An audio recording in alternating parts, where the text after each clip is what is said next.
Chapter 1. Whoa, way. Sitting at a table in the coffee shop, Isabella decided that today she was going to do something she had planned months ago.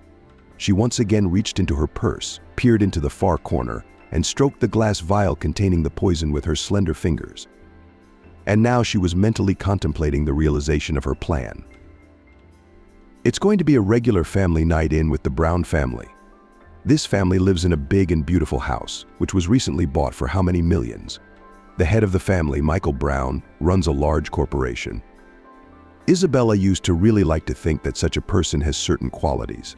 For example, does not put other people in anything, is not distinguished by a great mind, simple human compassion is unavailable to him. The word decent sounds to him as an insult. In everything he sees his own benefit, and if he does not find this benefit, he calls the devil to make a deal with him for his own benefit. But so far, such assumptions of Isabella's have not been borne out. Brown also has a wife, Olivia, who is the first beauty in town. She seemed to know everything about this Olivia in advance, too. A rich man's wife must be happy, strong-willed, and not far from a vicious fury. Must be in her thoughts only expensive rags, the desire to make a furor on everyone in a row, and not a single thought about how other people live. To her great disappointment, Olivia has yet to show any of those traits. The family also has an older daughter, Edith, who is 16 years old. In Isabella's opinion, Edith was bound to have some unhealthy tendencies, such as drug use, promiscuous sexual relations, unwillingness to study and work, desire to get everything from life at once, but at the expense of her parents. Paul still has an older son from his first marriage, Stephen. He comes to his father occasionally. Isabella knows little about him, but she knows enough about Brown's youngest daughter, Leslie. She is 8 years old, the same age this year as Isabella's recently deceased daughter. And now, Isabella works for this family as a nanny. Isabella was delayed at work that day. She didn't have time to get to school to pick up her daughter, Abby. She decided to warn her daughter about this and dialed her number. "You wait for me for literally an hour, and I'll come get you. Stay in the lobby and don't go anywhere," she advised. "But you said yourself I'm a big girl. I can come home on my own," Abby objected. "No, daughter, it's dangerous for a little girl to go out at night. Be good. I'll see you soon. I have to get to work, so I can finish this job faster," Isabella said, and hung up the phone. She finished her urgent business a little over an hour later. As she was leaving the office, she received a phone call. An 8-9-year-old girl has been taken to hospital with serious injuries. She was hit by a car at an intersection. "You're listed in her phone," as her mother, a woman's voice, said into the receiver. And then she dryly dictated the address of the trauma center and hung up. Isabella immediately remembered the terrible dream she had had tonight. If the plot of her dreams was to be believed, it signaled this catastrophe. By the time Isabella reached the hospital, she had time to berate herself 100 times for allowing this to happen. She ran through the crowded hospital corridor, looking behind every door for her daughter, but she was nowhere to be found. The doctors rushing down the corridor shrugged their shoulders at her inquiries and only went on with their business. When a certain woman noticed the young woman becoming hysterical, she took her by the arm and led her to the doctor on duty at the entrance. "The name Bortnick, you say? We do not have such a patient and have not received any," she said. "How did it not come in when I got a call from your hospital?" Isabella was indignant. Here a young nurse, who had come up to the doctor on her own business, suspected something. "Wait, is this about a little girl?" she asked. "Yeah, my daughter's 8. Have you seen her? Do you know what room she's in?" she asked. The nurse gave her colleague a meaningful look and then motioned for Isabella to go to a nearby office. Isabella was eager to see if her daughter would be there, and she turned out to be right. It was the entrance to the operating room. Several doctors were leaving after a failed operation, trying not to look the woman in the eye. A couch covered with a white sheet stood in the middle of the room. A nurse took Isabella's hand and led her to it. "This is probably your daughter," she said, and pulled the edge of the sheet open. Isabella saw her daughter's face, but there was not a whole piece on it. Putting her face to her daughter's face, she felt the radiant coldness of her body. "The injuries were very serious. We sent her to surgery right away, but it was too late. "I feel sorry for you," said the nurse. "But what about it? What is it?" "She's the only one I have. I won't have any more children." "Doctor, do something." "I refuse to believe this. My daughter wasn't going to die. I only spoke to her to keep her alive," Isabella shouted. Then the doctor came up to her and told her anew what had happened. Isabella had no doubt that the doctors were genuinely sympathetic. Instead of sharing dinner with her daughter, that night she had to plan her funeral. Chapter 2. 3 days later, Isabella stood at the child's fresh grave. Tears washed down her face and traveled down her neck straight to her heart. Abby was the only long-awaited child of her already shattered family. When Isabella married Ethan, Abby's father, she didn't know she would encounter unforeseen problems. 5 years into the marriage, Isabella went to a doctor when she was unable to conceive. The one told her that there were serious risks to her health, so the body deliberately does not allow the appearance of a child under her heart. Then there was a long treatment, a long walk to the shrines, all sorts of rituals, about which only managed to learn from grandmothers in the entrance. When the long-awaited pregnancy finally came, another doctor, sitting in his office, reprimanded the young woman. "What happens if you die in childbirth? What happens if you die in childbirth?" "I won't die. On the contrary, I will live after the baby is born," Isabella whispered quietly. "God, my dear, your health can't take any childbirth. I've been a doctor for 10 years and I've been seeing pregnant women every single day for 20 years. Which one of us has more experience? Which one of us knows more, me or you?" The elderly doctor pressed. "Is there any way to reduce the risks?" Isabella asked. "That's what I'm talking about. You should have an abortion while you're still young, but you'll save your health. A child can be taken from an orphanage with such a test as yours, so when to sign you up for an abortion?" Doctors staring at me? "Tomorrow. If possible." Early in the morning, Isabella said, and then said goodbye and went home. At home, she told her husband Ethan about it. He thought about it, but in the end, the task was too much for him. Isabella had not yet realized that her husband did not really want to have this child. But Ethan was not ready to reveal all the cards up his sleeve, so he gave a short answer. "Bella, you decide for yourself. You know we're men. I don't want anything in such feminine matters." Ethan waved it away. "But this is my life and our family we're talking about. Maybe you just need time to think about it." The naive Isabella hoped. "Maybe so. But I don't think I'm going to say anything new," Ethan said and switched to his game. The next morning, Isabella didn't go anywhere. She was determined to fight for this child at all costs. And she did. 8 months later, she gave birth to a golden-haired girl with huge green eyes without any complications. Isabella knew by then that her daughter would be called Abby. From that day on, Isabella devoted herself completely to her daughter. Only Ethan had changed a lot. He was annoyed that the baby sometimes cried at night and demanded attention. He wanted a good night's sleep. On days when the baby had a fever, Ethan would lose his temper, slam the door, and leave the house all night. Isabella didn't blame him. "We have to be patient for a couple more years. Then she'll grow up and stop crying at night," she said at the table one day, trying to calm her husband down. Ethan blushed with indignation.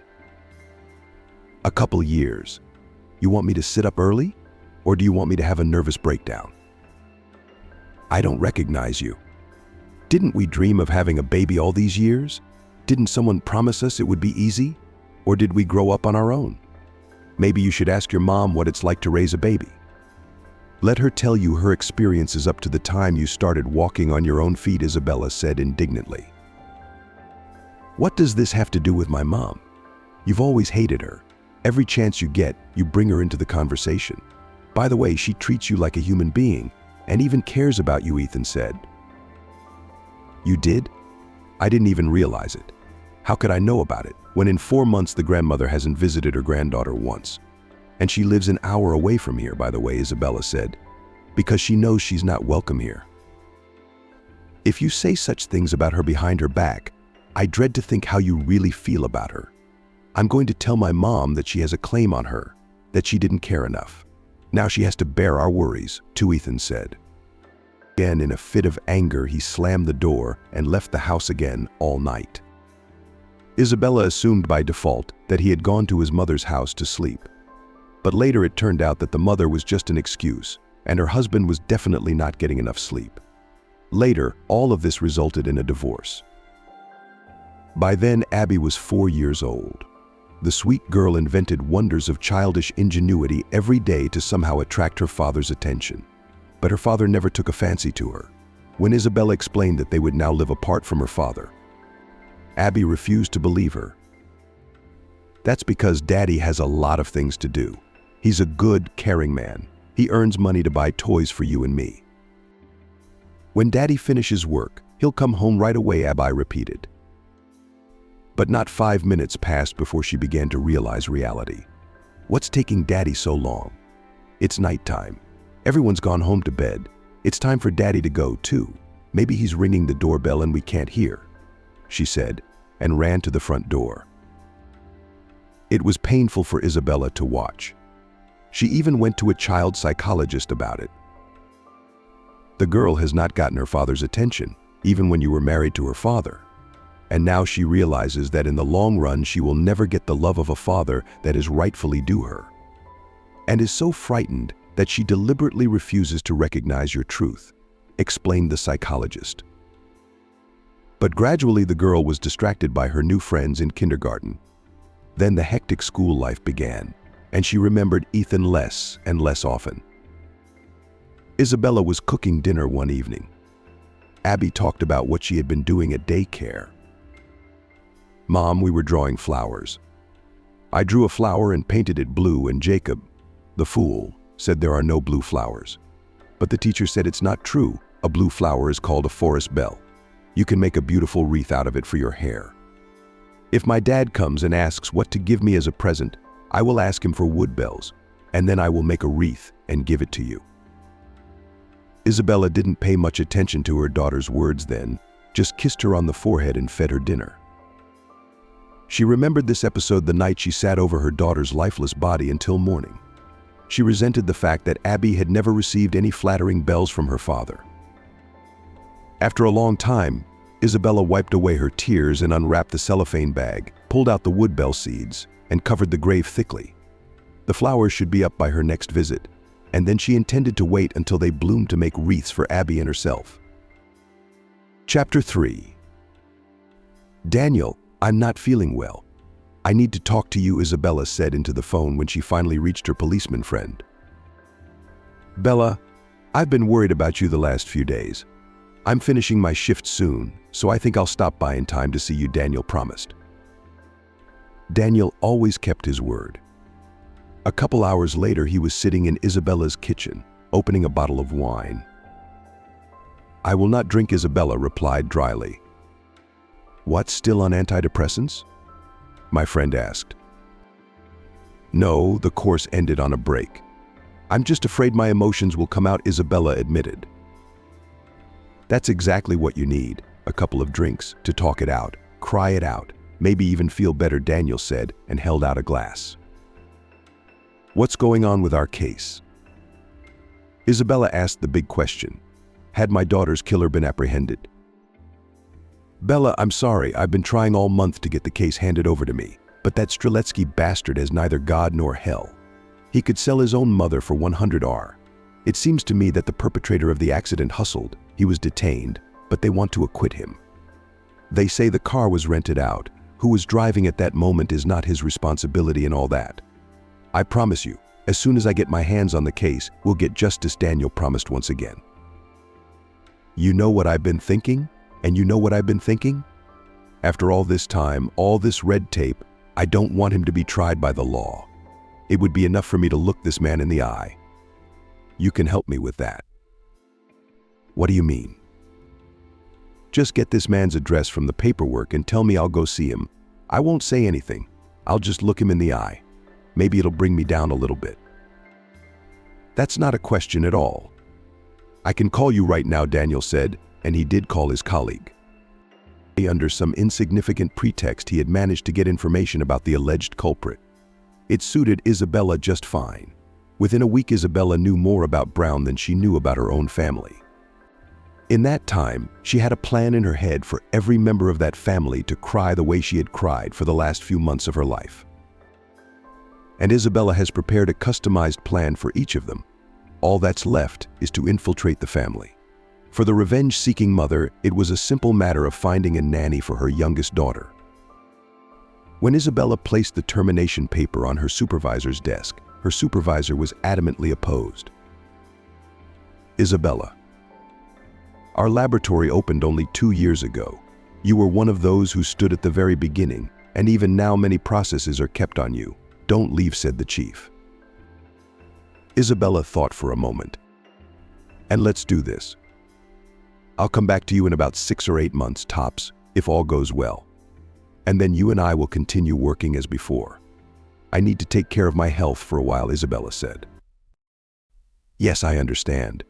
Your personal tragedy has shaken us too, and you certainly need to take care of your health. Is there anything we can do to help you on behalf of the company? The boss asked. Ah, that's a good idea. I could use the warm company of my co-workers.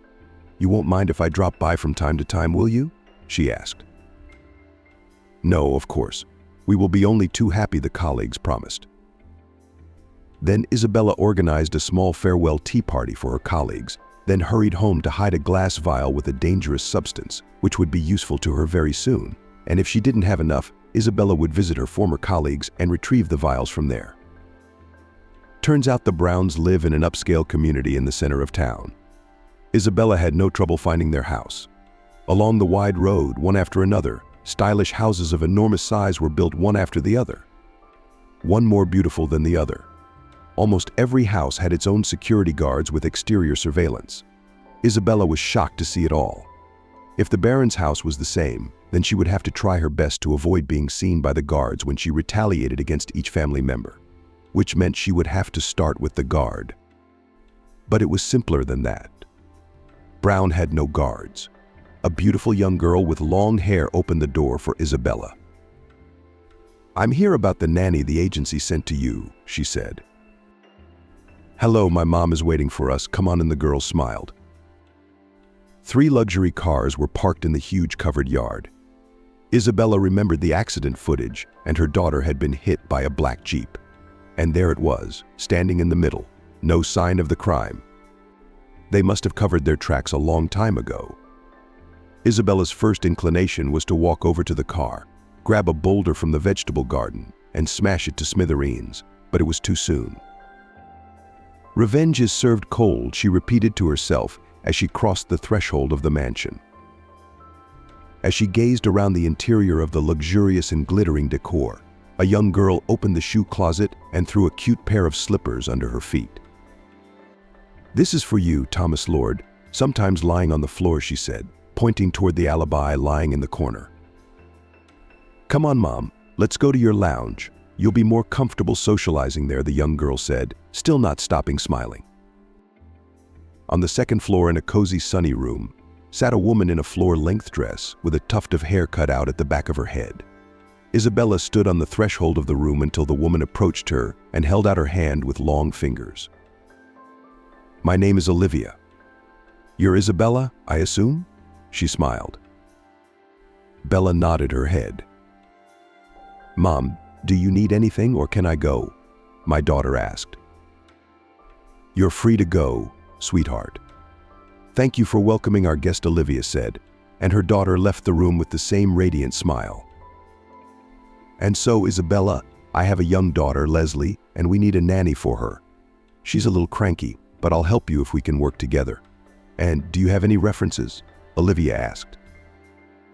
Yes, said Isabella confidently, and placed on the table the 3 sheets of paper she had asked her colleagues and friends to prepare. Also in each of them are contacts for communication. You can call my former employers, she added. That's great, but for me it's more about the personal experience. Let's go into the kitchen and have coffee and talk about everything. Olivia suggested it. The chatter lasted exactly 15 minutes. Olivia asked the typical questions. Isabella sometimes found it difficult to answer, apologized, and skirted the topics. She hadn't yet sorted out her preliminary impressions when Olivia ended the interview. Isabella, you're a perfect match for us. I just need to discuss it with my husband. It's our family policy to take everyone's opinion into account. I'll call you within 3 days. If I don't, I wish you good luck in your search," Olivia said as Isabella walked away. She walked home with ambivalent feelings. She used to brand this family as murderers, and then, when she found out that they were not an ordinary family, she added that they must be arrogant people as well. It was a very different impression. But their good manners mean nothing, Bella thought, and stroked the bubble in her purse once more. On her first trial day, Isabella met Leslie. The girl immediately disliked her new nanny. "I don't like you. I want to be with Mommy," the girl said and jumped to Olivia's side. "Bunny, Isabella will be with us for a little while today. You can play and do your own thing, and she'll just be around," Olivia said and entrusted her daughter to her new nanny. It had been hours since Leslie had sat on her phone, and she wasn't going to touch the toys Isabella had carefully lined up. When the girl asked for a drink, Isabella saw her red eyes and decided she needed a change of occupation. "Leslie, let's go for a walk." "You've been on the phone too long," she said, and started to gather the girl up. The Browns had their own playground in their front yard, but Leslie said she wasn't interested here, that she wanted to go to the common playground 2 blocks away. Isabella decided that was even better for the child. So she took the girl to the nearest playground. "And I like to play hide and seek," Leslie said on the way to hide and seek. "It's better to play at home. It's dangerous outside," Isabella explained. "Then I'll play another game. It's called Close Your Eyes, and you have to close your eyes and sit on the bench. Whoever doesn't close their eyes is the loser," said Leslie. Isabella thought nothing of this girl's fanciful fantasies, so she acquiesced to whatever she suggested. And when she opened her eyes, sitting on the bench, there was no Leslie in sight. Isabella thought the girl had hidden in the ride. She walked around each of them. Other children were playing carefree and Leslie wasn't there. Isabella looked around at her surroundings. It was crowded, and there was no place that would attract a child's gaze. Isabella searched for the girl. She ran around and asked passers-by if they had seen a girl with red hair. Someone asked for a photo of her, but Isabella didn't have one. An hour passed like that. Isabella was worried about the girl, but on the other hand, something inside her gloated a little if the girl was not found. Might Brown feel that evening what it would be like to be without a child? But as the nanny now, it was her duty to call the girl's mother. Isabella realized only now that the phone was in her purse, and the purse was at the Browns' house. When she returned to their house, she ran into a man wearing glasses of quite pleasant appearance. "I'm sorry, I assume you're our nanny. My name is Michael." The man held out his hand. "Where's Leslie? Is she asleep yet?" the man asked. Isabella ignored the outstretched hand. A very different person awoke in her, hungry for revenge. Feeling that she was facing her daughter's killer, the thought clouded her mind. "Yes, I'm your new nanny. I'm here for the long haul," she said in a defiant tone. "And I lost your Leslie an hour ago. What are your actions?" she asked. "Lost, you say?" "Yeah, it's the same old story," Michael said. He sat down on the couch and dialed someone's phone number. "Edith, is there anything you want to tell me?" he asked in a stern voice. The woman on the other end of the line spoke long and loudly. Then Michael put the phone away and said, "Leslie's at her grandmother's 3 houses down. Grandma's old, she's not going to be around much longer. So can you come to this address and bring our daughter home? She and I will talk about it tonight," Michael said. "Isabella, what will happen to me for losing your child?" Isabella asked. "It's up to my wife. I don't have a problem with you, because my daughter has a habit of running away at the first opportunity. You just need to be aware of that from now on," Michael said in a soft tone of voice, and went off to the second floor. Isabella walked to the address given and was perplexed by Brown's calmness. "It's because he didn't lose his daughter for real like I did," she thought, and again she felt a terrible hatred for this family. Oliver came home from work that evening in high spirits. Isabella expected a debriefing, but it didn't happen. "Isabella, you must have been scared when Leslie ran away." Next time, just call me right away. It's Michael's and my fault that we can't explain to our daughter that it's wrong to run away. Don't worry, you'll get used to it, she said. You mean you're not going to tell me off? Isabella asked in surprise. For what? If we blame ourselves for everything, our child won't realize he's responsible, Oliver said. And until tomorrow, he can consider himself officially employed. Our probationary period is over, Oliver said finally. That evening, on her way home, Isabella thought that this family was either insane or too good. But all this is no reason to forgive them, she thought, and once more fixed her plan of revenge in her mind. Chapter 4. A month passed unnoticed. During this time, Isabella watched the family carefully and repeatedly imagined the realization of her cunning plan, but every night she was visited by doubts as to the friendliness of the Brown family. Isabella had repeatedly made missteps and waited for Oliver's remarks so that she might have an excuse to quarrel with her and hurt her more. But Oliver was not the right wife for a rich man. She was the first to apologize for what had happened. Then she considered her blunders insignificant and switched her attention to something positive. As it turned out, it was not easy to shake this family. But as time passed, her mother's heart ached at night, remembering Abby. Isabella had promised her daughter to avenge her early death, and so she must carry out her plan. That day, the Brown family was celebrating another holiday. In the evening, Michael brought home a large box and handed it to Leslie. She squealed with curiosity. Daddy, what's this? Leslie was running around the box. And you open and look, the good father advised. Leslie unwrapped the box, and her squeal got even louder. Dad, that's the same dog I liked at the dog show. Daddy, you're so good. Leslie screamed and hung around her father's neck. What should we name the doggy? Let's suggest names. Leslie suggested it. I already know I'm going to call her Cat. We'll call it a cat, because such a dog lives in the Emerald City, suggested the well-read Edith. No one objected, and the dog was called a cat. Since that day, Leslie's life, and the girl herself, has changed a lot. She became more responsible, less hung up on her phone, less likely to give Isabella a nervous breakdown, took more care of the dog, and even started teaching her to help with household chores. Mom, when we go to the island in the summer, can we take her with us? Leslie asked, looking forward to the trip. Of course I can. What kind of vacation would it be if you were bored? Oliver replied. After a couple of weeks, Isabella also fell in love with the grey dog with a cute face. However, there was only one problem in this family. The cat Marcel, who had lived in this family for a long time, did not like her, so we often had to watch the battles of the four-legged ones. Marcel the cat was the favorite of the family's eldest daughter. He slept in the same bed with Leslie, followed her around, and waited at the door every evening for Edith to return from school. By then, Marcel the cat had also grown accustomed to Isabella's company. One day there was silence in the house at 12 noon, although this usually rarely happened in this family. Edith was at school. Leslie was tired after a walk and fell asleep in her bed. At this time, in different corners of the house lay Marcel the cat and the dog. That one too.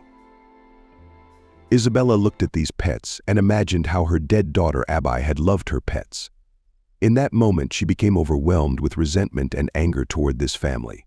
Her next actions defied the voice of reason. Isabella stood up and walked to action. Toward evening, the Brown family was in an uproar. Leslie was the first to notice that Marcel the cat was lying on his mat, stretched out to his full height and showing no signs of life. Why is Marcel sleeping so long? We have to wake him up, or he'll have a headache, Leslie said, taking the cat in her arms and shaking him. Oliver, who had arrived at her daughter's door, was horrified when she saw the frozen drops of blood on the mat and the brown stains around the mouth of Marcel, who was no longer alive. The mother immediately realized that something irreparable had happened, but she was hesitant to tell her daughter directly. Leslie, daughter, I think Marcel is a little sick. He should be left alone, Oliver said. Took the cat's body away from her daughter and then called her husband. Michael realized from one look at Oliver that Leslie was going to have a difficult conversation. But a caring father knew how to find the right words for his daughter. Leslie, our Marcel has decided to live in heaven now. He hasn't gone anywhere. He's just going to watch our world from above at night and participate in our lives just the same, sometimes he said. But by then, it was as if Leslie herself realized from the looks on her parents' faces that the irreparable had happened. Isabella looked at it from the side and was horrified at her own feelings. On the one hand, she felt sorry for the girl. On the other, she felt bitterly gloating that the family of her daughter's murderer had just learned a drop of the grief she had been living with for months now. This feeling made her approach Leslie and say some very unexpected words. Leslie, honey, your daddy's right. Sometimes it's not just cats that die, it's people too. Parents lose their children. Even children can lose their parents without the world even flinching. Some will continue to rejoice. Some will lick their wounds of loss for the rest of their lives. So get over it. Your Marcel is dead, she said, and was immediately frightened by her prank. Isabella expected Michael and Oliver not to forgive her for such foolishness, but they simply remained silent. The next day was even more difficult. Michael specially organized the funeral of the pet, escorted him on his way with all the honors. Afterwards, Leslie did not find a place from the realization of what had happened. Towards evening, the family's eldest daughter Edith sounded the alarm when she saw the canine feline, who had never once gotten up off the mat all day. Michael approached the dog and saw tear marks on his muzzle. I think the carcass is sick too.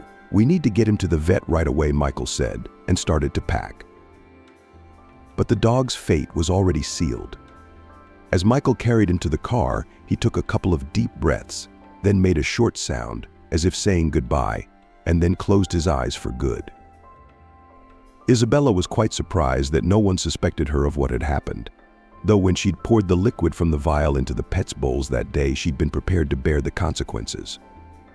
At the same time she intended to reveal the whole truth, she was ready to tell about her true intentions, that the pets could have been the owners of the house or their children, but the Brown family had no idea who this Isabella was and why she had come to their house. Chapter 5. Bella, wait, you can't just walk away from a conversation. A man ran after her. Isabella looked at him with an indifferent gaze and stopped. Wait, I'm not a stranger. I have to know the truth about my daughter. Why didn't you tell me anything? Why didn't you call me? He asked, grabbing Isabella's arm. Isabella had no desire to remind her ex-husband Ethan what an irresponsible father he'd been from the beginning and why she hadn't counted on his attention and support on a difficult day. Instead, she was in a hurry to get away from him as quickly as possible. Ethan, listen to me. There have been so many conversations between us that it is silly to repeat them now. Everything that happened is already in the past. If you were not involved in it, then there was no need for you to leave and just go on living as before, she said, and quickened her steps. Ethan followed her. I just didn't immediately believe that our bird Abby had died if I had known. Isabella didn't let her ex-husband finish. She turned and slapped him lightly, but he knew he deserved it. Lately, I have no peace in my life, then problems at work, then at home, then my mother with her caprices. In short, not to others I was. Isabella stopped and once again slapped her ex-husband for unnecessary washing. Did you come to me to stay here? Or do you think I'm interested in listening to you complain about Abby's life? Not for a long time. She's dead. Your daughter's dead, and you didn't even go to her funeral. But I don't think my daughter resents that, because you didn't even remember her when she was alive, Isabella said. Yeah, I know what an idiot I've been. That's why I looked you up. It's hard for me to think about what a bad father I've been. I feel like I have to do something to clear my conscience, Ethan was slurring. Release your conscience. Is that all you care about? You're so vile, Isabella said and spat in his direction. Yes, I deserve it, Ethan said, continuing to pace behind her. Where is her grave? I'd like to visit her. Isabella walked in silence for a long time, until the anger of her soul gradually diminished. You won't find her right away. If you want, we can go together. I haven't visited her in over a month either. My girl is probably waiting for me, she said. Okay, I'm ready at any moment. If you let me, we can always go to her together, Ethan said. Isabella reaches her house, but she doesn't want to go inside. She knows it's empty and lonely inside. It's been like this for over 6 months. What's there to look forward to? Let's go right now, she suggested to Ethan. Ethan didn't object. They drove the whole way in silence. Isabella was angry with her ex-husband, but she didn't have the energy to say anything to him. Instead of complaining, she decided to break the silence with distracting topics. "How is your love? I hope you're happy with your Chloe," she said. "You can say happiness too. She's just like everyone else. From morning till night she complains that she is tired of cooking. Then she gave me her best years of life. Then I am worse than any husband of her friends said. I'm happy for you." Isabella grinned. "Do you know why? Because you never knew what you wanted from life or what you needed from a particular woman. A child is born. Well, let the mother take care of it, and I'll go where there is no screaming child. It's very simple. Oh, come on, why am I talking about you again? You've been dead to me for a long time," Isabella said. Toward evening, the cemetery on the outskirts of town was almost empty of living people. Isabella recognized Abai's grave from a distance. The forest bells had grown and bloomed, coloring the whole landscape with beauty. While Ethan stood by the grave and mumbled something about forgiveness, she gathered flowers. Then she took the crown from the slab and carefully placed it on the stairs of the memorial monument. "This is what my daughter dreamed of. Has any of her dreams come true?" Isabella said, and smiled sincerely. They were returning towards nightfall. Isabella's mind was at peace. Ethan, on the other hand, was only now fully immersed in the bitterness of loss. It irritated her ex-wife, and she didn't hide it. "What do you do for a living? What do you do for a living?" "The same in the lab," Ethan asked. After a long silence, "What do you care?" She smirked again. "Well, I was just wondering if you needed any help, if anything. I have everything more or less could help you," Ethan said uncertainly. "Helping, you say? I'll have to think about it. If you're going to be any good," Isabella said, and began in earnest to include her ex-husband in her plans for revenge on Brown's family, and it didn't take long for her to do so. "Ethan, if you want your daughter's forgiveness, you have to help me punish her killers. They're walking around free, as if nothing's happened to them thanks to their connections. And I'm sick to my stomach because I couldn't get justice. How would you like some help in that direction?" She put it to me straight. "I'm ready. I'm ready to hire a lawyer, prove their guilt, knock on all the doors," Ethan declared. "Yeah, that's past the point. It didn't work. There's an easier option. I'm working with this killer's family now. They have no idea who I am or why I came into their family. Are you going to help me, or are you going to give up on me again?" Isabella asked. "You're up to something terrible. What if you go to jail? That's why I want to ask for your help.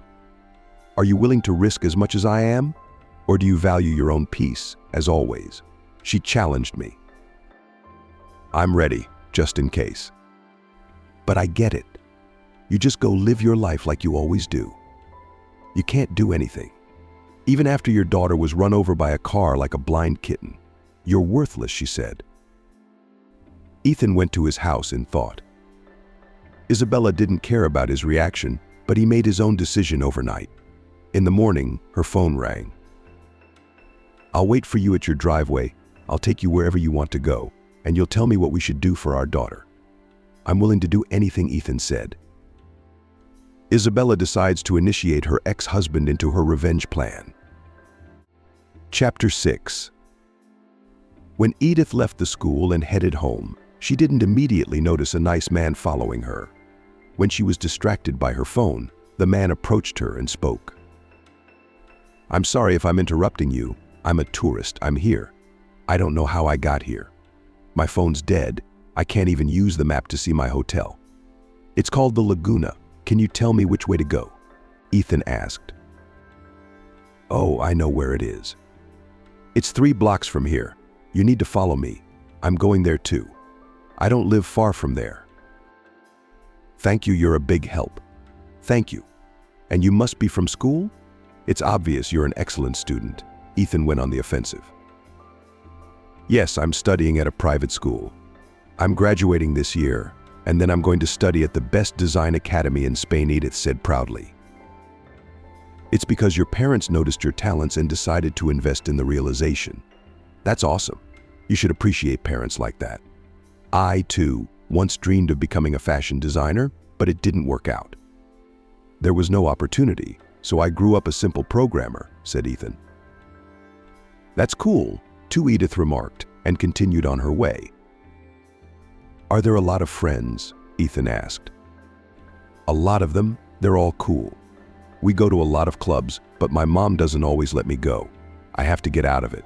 Soon I'll be a student, then it will be easier. I won't have to ask anyone to leave. By the way, my dad promised me to buy an apartment in Spain. I can even have my own parties in my apartment. I have been friends only with books since I was young, and now I don't regret anything. It's true that the life of an intellectual is boring, sometimes played out, Ethan complained. Why are you like this? What's keeping you from having fun now? Edith asked. I really could do it now, except that I'm a little shy, and my friends are mostly married and family, so they can't always go out. If I had the right company, I could party till morning. I can play the guitar and sing, I can build a fire, grill kebabs. No company would be lost with me, Ethan bragged. As they walked to the hotel, Edith had time to spill all the information about her life and her family. That's what Ethan wanted. In parting, they agreed to keep in touch, to maintain their friendship. Ethan easily obtained her phone number, although there was no great need for it. Isabella knew it and would have no problem leaking it to Ethan for his next steps. Very soon, Isabella noticed that Edith was absent from home more and more often, and neither her mother nor father realized the appearance of an older friend in her life. Although the girl's relationship with her parents was normal, teenage problems were not alien to this family. When suddenly Leslie started talking to her parents about her new friends, Michael and Oliver didn't pay close attention. Mom, I'm going to a party tonight. Only my friends will be there, Edith said, once again leaving in the evening a couple months later. Oliver took it as just another typical party and didn't object. Isabella stayed at the Browns' house that afternoon on purpose. She was looking forward to Michael coming home from work, anticipating the first sparks in her relationship with her wife. She kept glancing at Oliver and her mood, and she was in her usual upbeat mood. Bella, sit with us. Dinner will be ready soon. We'll put you in a cab later. You'll get home comfortably, she suggested. Isabella joined her company curiously.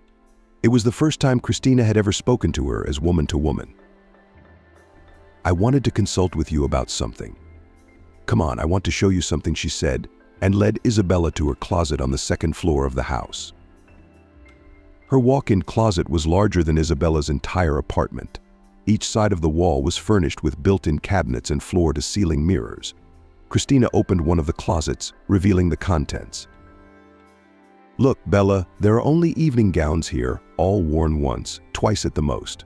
The rest of the time, they just hang there. I'd like someone to wear them before they go out of style. How do you think I can get rid of them in a useful way? Oliver asked. Isabella assumed there would be some serious conversation. When she heard about the dress, she smirked slightly. I don't know, give it to the needy or sell it at the flea market. I haven't encountered such problems, Isabella replied indifferently. But then, I'm sorry, I think I acted like a frivolous FIFA. I'm sorry, again, Oliver said sincerely. And then they got distracted by other conversations. Meanwhile, Michael came in from work with a brief detention. He too, as always, was in high spirits, holding new toys for Leslie and flowers for Oliver. Oliver took the bouquet from her husband and asked him, Michael, honey, why don't you give the bouquet to our nanny tonight? Michael, I still have some from the other night, and Isabella has agreed to stay for dinner tonight. Yes, of course. If I'd known she'd be here for dinner, I would have brought her a separate one, but here's a token of our appreciation from Oliver and me, Michael said. It was a complete surprise to Isabella. She was a little reluctant to accept the gift, but when she realized it would be impolite, she took the bouquet timidly. Over dinner, the family chatted about current affairs. Isabella was asked about various things from time to time, but she had set herself up from the start that she wouldn't reveal anything personal until the time was right for her revenge plan. So far, she'd been doing a pretty good job of it. Dinner was over. In the meantime, Oliver had hung up the clothes and laundry, but she hadn't said a word about the lipstick on the collar of her husband's shirt. Isabella had been looking for the right moment to put that lipstick on for so long. "It's okay, you'll still get in," she thought to herself. She arrived home in a cab, then pulled a new lacy lingerie out of her purse, stroked it with her hand, and put it back in the pocket of her bag. When Michael's cell phone rang in the morning, he was in no hurry to answer it. When he saw his eldest daughter's name on the screen, he hesitated in total incomprehension. He didn't know that at 5 o'clock in the morning his daughter was still not home. "I don't feel good. I'm very sick. Come get me," she said, her voice is barely audible. "Where is it? What's wrong with you?" Michael jumped out of bed. "I was at a club with some friends, and then Ethan gave me some pills and said it would be cool. I felt really bad, I just came to my senses. I think I'm dying," Edith said in a weak voice. "So listen to me carefully, daughter. I'll be there very soon. Don't go anywhere, and don't move," Michael said. The noise woke Oliver up. "What happened? Who was that?" she asked in her sleep. "Darling, I was going to ask you why our daughter goes clubbing at 5 a.m. And you didn't even know, or did you know?" Michael asked in a stern voice. "I didn't let her go anywhere. She's supposed to be home." Oliver was stunned. And when she found out what her daughter had said on the phone, she also went with her husband in a hurry.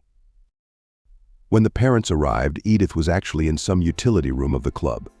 The guard took pity on her and did not put her out on the street, pale and barely speaking. Their daughter was brought home by her parents the morning Isabella arrived. The family scandal was in full swing. "Oliver, honey, you don't really have anything else to do but raise our children. How come our teenage daughter is doing drugs at the club, and you don't even know?"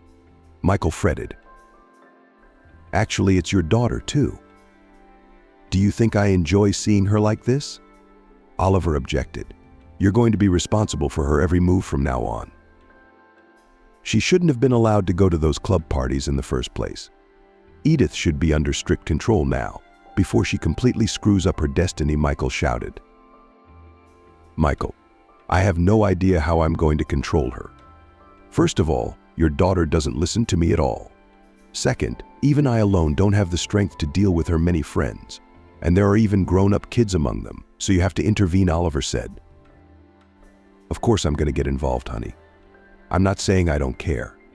I'm just saying you should pay more attention just because you're home more than I am. Otherwise, of course, I'm going to take care of all the messes I've made. You do realize that these friends aren't just going to go away. If this is not the first time your daughter has taken these pills, considering that she will need a long treatment in a clinic, and then it will take just as long to rehabilitate her." "I understand all of this, and I'm going to avoid responsibility," Michael repeated. Finally, hearing the first family quarrels of the year, Isabella smirked to herself. Things were not as prosperous as the Brown family had fantasized about themselves. Edith did not regain consciousness until near evening that day. Isabella knew this when she heard screams on the second floor in Edith's room. She and Leslie went to Oliver's room to keep abreast of what was happening.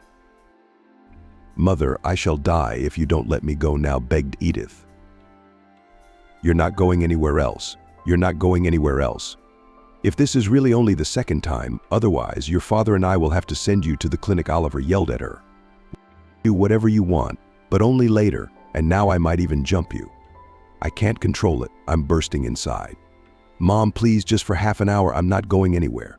They'll bring me a pill and I'll come straight home," Edith begged. Oliver repeated her words one last time. Then she slammed the door shut and walked out of the kitchen. Isabella decided to signal Ethan that he was doing the right thing. She sent him a thumbs-up symbol on the phone. Ethan responded by sending a question mark. Isabella had time to answer his voice. "I'll tell you when I see you, but you're doing great. Way to go. Keep it up," she said, and then she heard Oliver screaming again. Help me. She's dead. My daughter. She's dead." Oliver screamed as she ran out of the house. Isabella ran after her and realized that events had taken an unexpected turn. Edith was lying on the pavement beneath the window, screaming in pain. How did she get there? Isabella was horrified. She wanted to jump to her friends, reaching for another dose of drugs. "Isabella, please help me get her inside. If Michael sees all this, he's going to have a heart attack," Oliver said, lifting her good daughter off the ground. Her shouting and swearing frightened Leslie, and she started crying at home too. The argument between mother and daughter turned into a fight. Isabella heard only the rumble of falling objects in the room. She herself took Leslie and went outside to calm the girl. Michael was still late for work. Isabella realized that today was the perfect occasion to slip some women's underwear into his pocket, so that the spark in the family would turn into a big fire, and so that every member of her daughter's murderer's family would blaze, living like Christ behind Christ's back, while her Abbai had long since become food for insects and worms. When at last the screams from the house stopped, Isabella went back into the house with Leslie. Oliver was sitting in the kitchen, crying. "Isabella, you will forgive me, please. I have involved you in all this too. You mustn't have seen it, but I couldn't have dealt with Edith alone," she said. Isabella had nothing to say now, so she just shrugged. At that moment, Pavel came home from work. "But you hang in there." "I have to go for the day," Isabella said, and hurried toward the exit. Oliver nodded her head. She didn't have the energy to see her nanny off and close the door behind her. Isabella had noticed that. "You don't have to walk me out. I'll close the door myself. Have patience with me," she said to Oliver, gently stroked her shoulder, and headed for the exit. In the hallway, she tried not to miss the perfect moment when no one could see. She succeeded. The other man's underwear was in the inside pocket of Paul's jacket, and then Isabella quickly left the house. Chapter 8. Today, the Brown family was getting ready for the holiday. Everyone was sad, but they were getting ready to celebrate Oliver's birthday. Isabella only found out about it when she came to babysit Leslie. "No mood." Oliver sighed. "We'll just have to celebrate formally, so the kids won't be traumatized by our scandals," she added. Isabella waited curiously to hear the reason for the conversation, but Oliver seemed shy about it. Then she decided to proceed in another way. "Oliver, you and Michael are such a wonderful couple, and the children are just beautiful to look at, if you don't count the temporary difficulties and resentments you've had," Isabella said. "Yes, are you sure everything on the inside is exactly as it looks on the inside too?" "Yes, everything was fine, until recently I was told that this is not always the case. I always refused to believe it, and now you can imagine. It's so bittersweet to realize that those people were right to warn me. I would never have believed that my well-mannered and gentle daughter would be led to drugs in questionable company. I never even dreamed that my husband would cheat on me, but all of this is already happening within the walls." Isabella realized that the laundry technique had finally worked. "Are you sure he's cheating? Maybe you shouldn't jump to conclusions on your own," she asked. "Yeah, you're right. Maybe it's all wrong, but how do you explain the women's underwear in his pocket? And more importantly, how plausible is the deniability? It's believable. I've long suspected him of cheating, the lipstick on his shirt, the perfume. There's no such thing as coincidence." Oliver objected. "You know, I thought from the beginning that your Michael wasn't telling me the truth. He's also so vigilant with his cell phone, he never leaves it for a minute. And flowers for no reason should have made you suspicious." "It was obvious he'd done something wrong," Isabella said, giving Oliver a look of doubt and jealousy. Oliver was completely preoccupied with her words. "Feels like he's getting a bone to pick," Oliver said, answering her husband's call. The conversation didn't last long, after which she turned to Isabella again. "He wants me to go to the theater tonight. Do you think I should go with him or not?" Oliver asked. "Oh, of course, if you don't, he may want to go with his mistress." "You'd better go. I'll sit with Edith," said Isabella. And Oliver listened to her. That afternoon, Isabella took the opportunity to congratulate Oliver, too. As soon as she left her room, Isabella snuck over to Leslie's dressing table on the pretense of finding Leslie's toy. She picked up a bubble of eye cream in advance, opened it, and capsuled a couple drops of the liquid from her bubble, which she always had with her. Then screwed the lid back on, as it were, and quietly turned her attention to Edith. That night, leaving Brown's house, Isabella realized that she was tired of waiting for the right moment for revenge. The more she interacted with the members of this family, the more she was convinced that they deserved to die. Each time they amaze her with their calmness and humanity. Isabella, on the other hand, finds the whole thing to be a sweet play for saints, and she finds it very annoying. With such thoughts, she once again filled up on a lot of sweet and fatty food to forget until morning. But the evening had its own plans for her. "Well, I finally found you. I can't get a hold of you." Isabella turned around and saw William, whom she had recently met on the playground at the mall. That one was a handsome and gallant man, but Isabella immediately decided then that she wouldn't feed the good man's hopes, because it was still unknown how her revenge would end, and she didn't want to implicate anyone but Ethan, who also deserved his own lessons from life. "What did you want?" "I'm tired. I want to rest," Isabella said, not wanting to continue talking to him. "And I was just guessing you were tired. Let's go out. I know a quiet, cozy place, and the food is good. I just want you to get away for a while," William said. "I don't need to be patronized, and please stop paying attention. I don't have time for this now, and I don't think I'll have time for it later," Maria said, and was about to leave, but William grabbed her arm. "Because of my daughter's death. I understand. I just want you to smile and be happy. Let's just get away from here. It'll be a new environment. You'll let go of your grief. You'll see new colors in your life. And I'll do my best," William said and stroked her hand. Isabella jerked her hand sharply, looked into the kind, clear eyes of her interlocutor, but went home in silence herself. With her heart she pulled Iskander's, but the desire to finish the treacherous body she had begun was great, and she realized that she herself might burn in her hatred. The Browns' house is in turmoil again today. Having just come home from work, Michael peeked into his daughter's room and was furious. The daughter is not home, even though she has been under house arrest for a long time. "Oliver, where's Edith?" Michael asked, and Oliver, meanwhile, had been distracted by a phone conversation with her friend and was just now catching up on the room. "Where else would she be?" Oliver replied. "She's not in her room. I told you she should be sent to a clinic. You promised you'd make sure your daughter didn't go to a destructive group. And what's the bottom line?" Michael was indignant. How the hell did she do that? I mean, the door was locked and I have the keys? Oliver wondered. Isabella overheard the conversation and decided to insert her 5 cents to heat up the scandal even more. She went out the window. "Oliver, I wanted to tell you right away, but you were busy on the phone," she said, hiding the fact that she herself had helped her escape from the house in Ethan's company. "God, give me the strength to deal with this." "Michael, I think we should find her and send her to the clinic," Oliver said.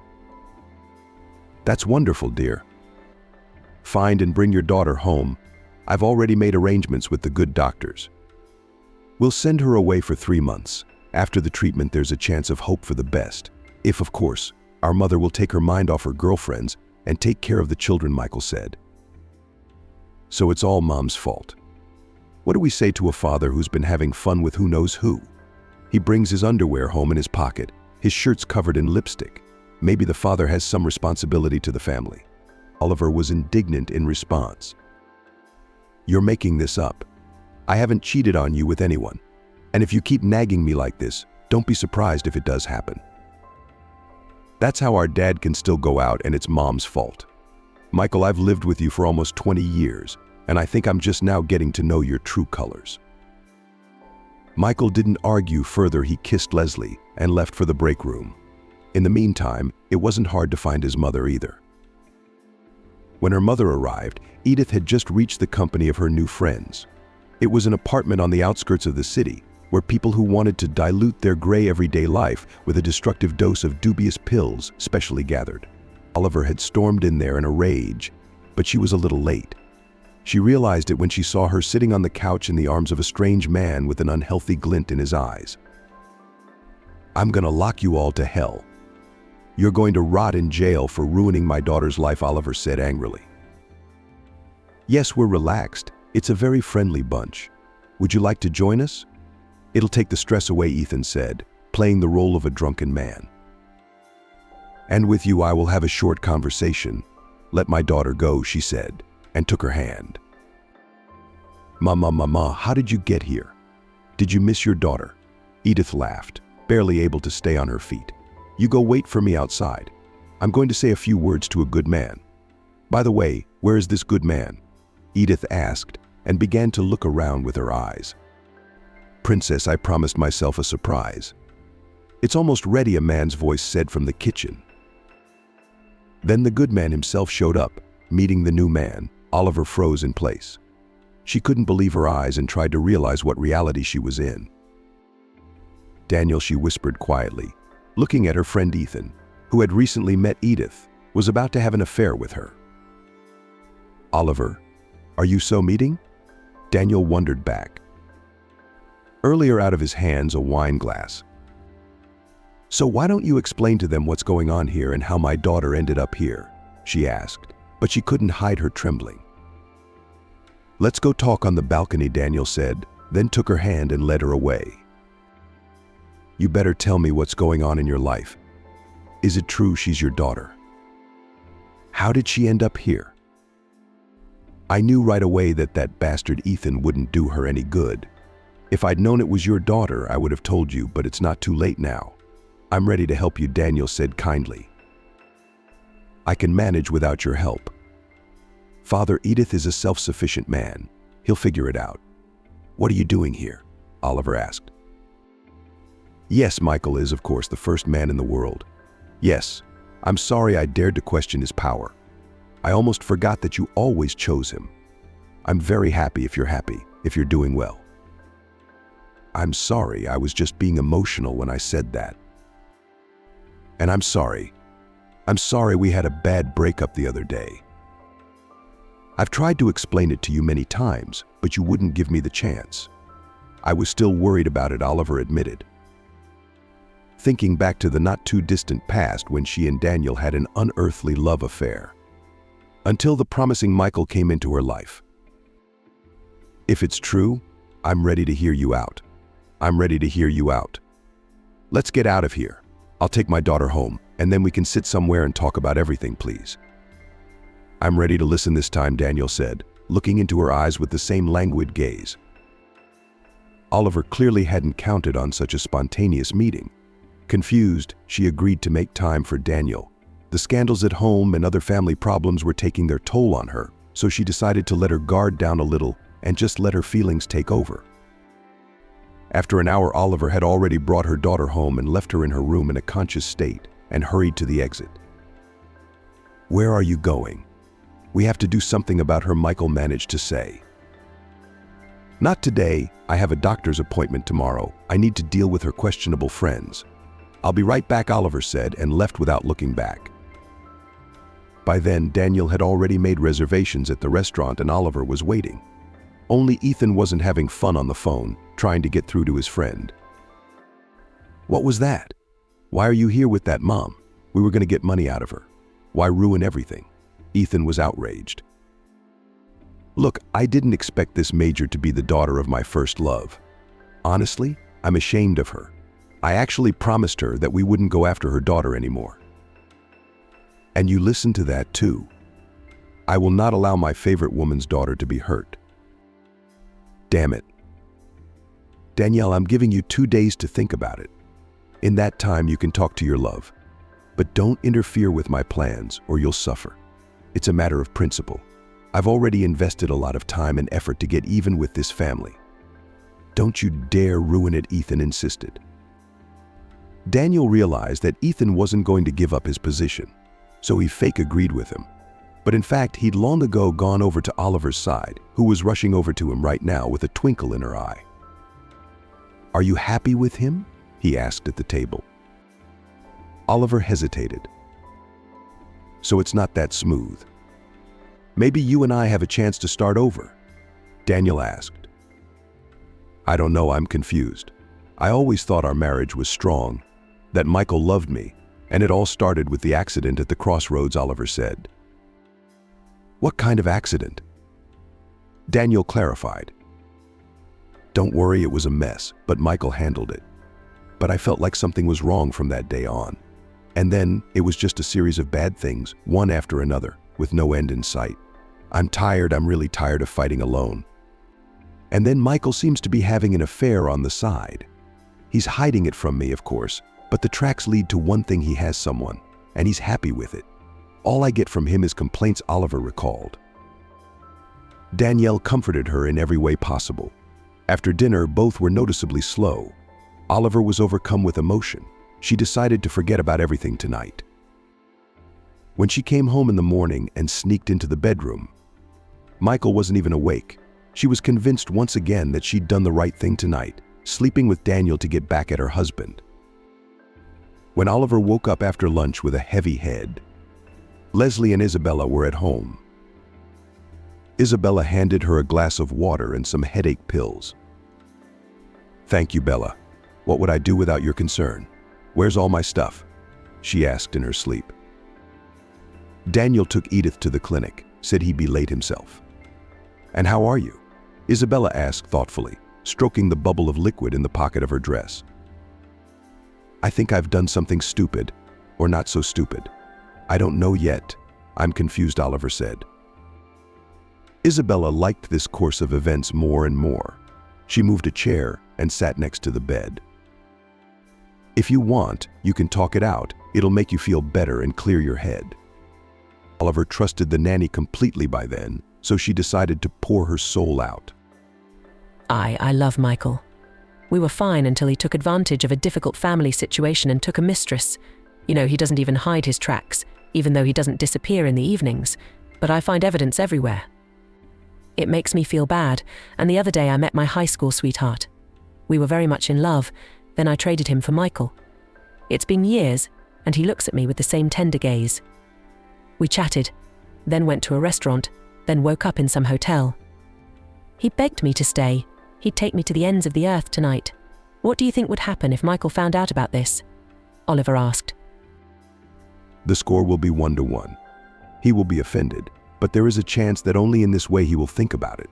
And there is also such an interesting effect. When a man feels that his woman increases in his eyes, then the mistress loses values at once, because they cannot hold their attention on two objects at the same time. "This we can do masterfully," Isabella said. "Yeah? Well, then I'll give Michael a chance. The trial period is literally 2 weeks. If he gets rid of his mistress in that time, he has a chance, and if he doesn't, I'll have to choose again. And this time it won't be in Michael's favor," Oliver said. Oliver's plans for Isabella came in handy. She hurried to the nearest clinic early the next morning to make sure she didn't miss the chance. The gynecologist's office was crowded. Isabella approached one of the women and asked to listen to her for a couple of minutes. She agreed with annoyance. When they stepped aside, Isabella slipped one bill into the stranger's pocket and said, "I need a positive pregnancy test." "What's it got to do with me?" The girl shared. "Here's a new test for you. If you use it, if it comes back positive, you can give it to me," Isabella said. "What do we women think of? What do we think of? Do you need to punish or scare someone?" smiled the girl. "And both." "I'm waiting," Isabella said, holding out a packaged pregnancy test. Already half an hour later, with a 2-strip test, she was rushing to Brown's house. Oliver was on the edge of a marital crisis. The test in Michael's shirt pocket had to be the last straw. "I haven't started my plan yet," Isabella grinned once again and fiddled with the bubble of liquid in her bag. Isabella's new day began with a tearful phone call to Leslie. "I'm home alone, and everyone's gone. I'm scared." Hearing the little girl's voice, Isabella hurried over to her. The only reason she was still procrastinating on her revenge plan was because of Leslie. From the first days of their acquaintance, Isabella had genuinely grown fond of the little girl. Her sweet habits of a tendency to take offense, of pouring out her intolerance for loneliness, her vulnerability of honesty, her purity of heart. One and the same resembled Abby at her age. This was all happening to Abby just a couple years ago. At that point, Isabella was just beginning to realize that her daughter was a separate person with her own facets. Abby seemed like her own infinitely improved version of herself. She looked at her daughter and marveled at herself, at her happiness, and now all of that is gone. But at least there's another example to help her sink back into those all-encompassing feelings. Isabella realized that even if she poisoned the entire Brown family, she could not harm Leslie. True, once the plan was realized, that sweet girl would be miserable for life. But what if she shares her misery with Isabella? There's every chance of that. What thoughts have occupied Isabella's mind over the past months? In the end, things had worked out in such a way that it seemed more pleasant for her to stay closer to Leslie than to take revenge on her daughter's murderer. But that wasn't her final decision yet. Isabella reached the house. Leslie ran toward her. Mommy and Daddy had another fight. Mom left first, and then Dad got a call to go to work, and he said you'd be here soon, and then he left. I was scared, the girl said, and pressed herself against Isabella. She loved the girl, clasped her to her heart. Leslie, I promise you, nothing bad is going to happen to you. You have me. I'll always be there for you, I promise. Do you believe me? She asked, looking into the bottomless eyes of a child. I do. Please, just don't go, Leslie replied and hugged her tightly. Chapter 10. And in the evening, the family was in for another change. Michael came home early from work. Next to him was a beautiful older woman.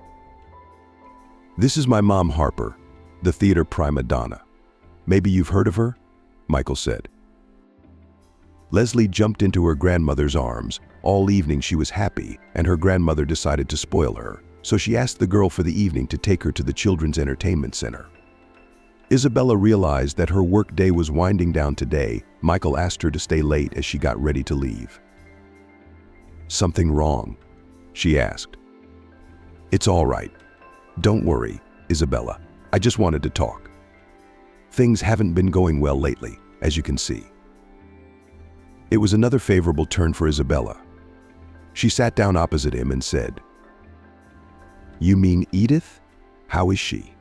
What did the doctors say? The doctors said it wasn't a severe case, a couple months of treatment, and she'd be fine. They suggested a high-security ward, but I thought that would be too much for my daughter. She's in a regular room, and people close to her are allowed to visit, Michael said.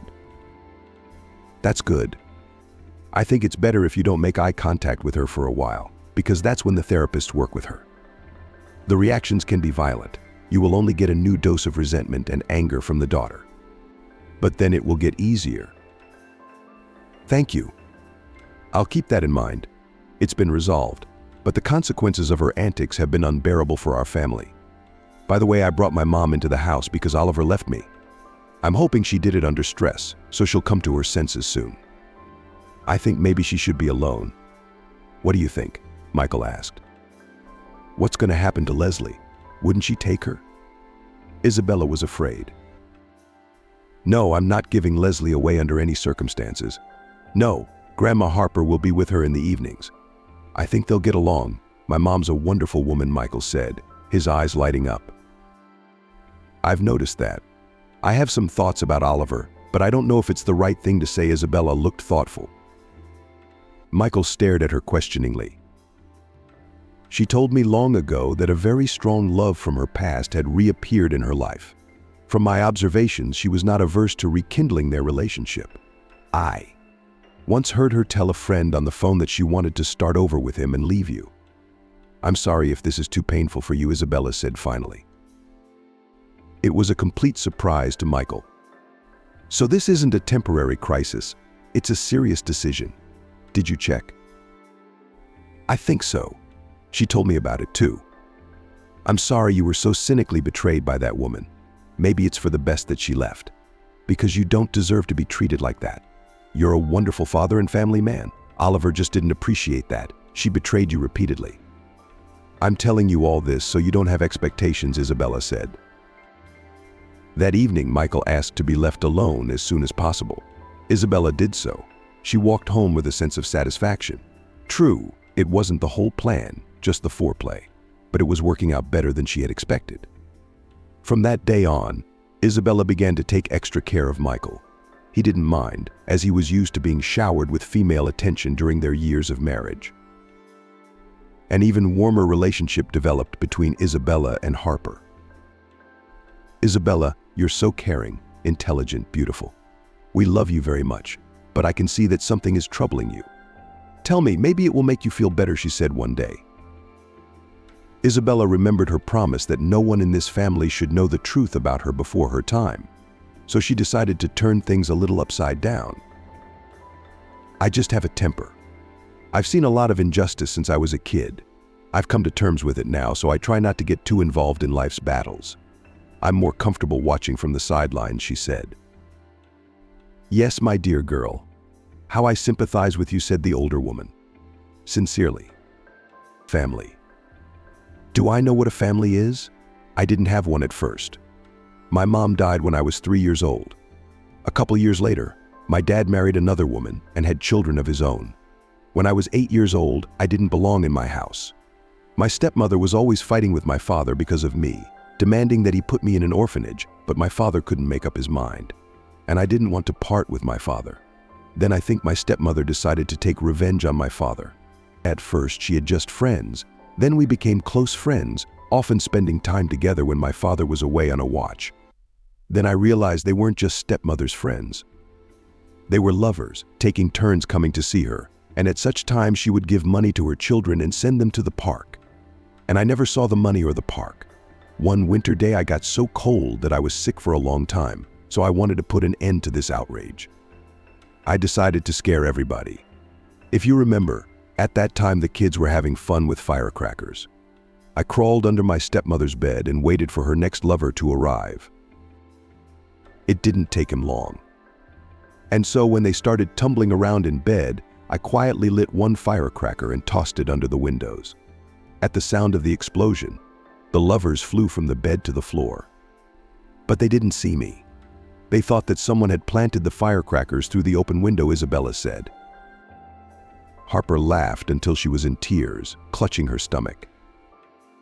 I imagined what it would look like. You're so clever to think of that. And then what happened? And then it didn't work out. The lover got nervous, smoked and said he didn't feel well and left. The stepmother was angry all day.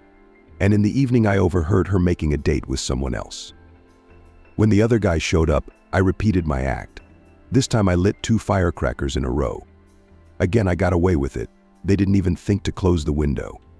And then I did the same thing with the third one. The stepmother got scared and stopped bringing men into the house. Now she started going to them herself on neutral territory. But I then told her everything. I said that if it happens again, I will tell my father everything.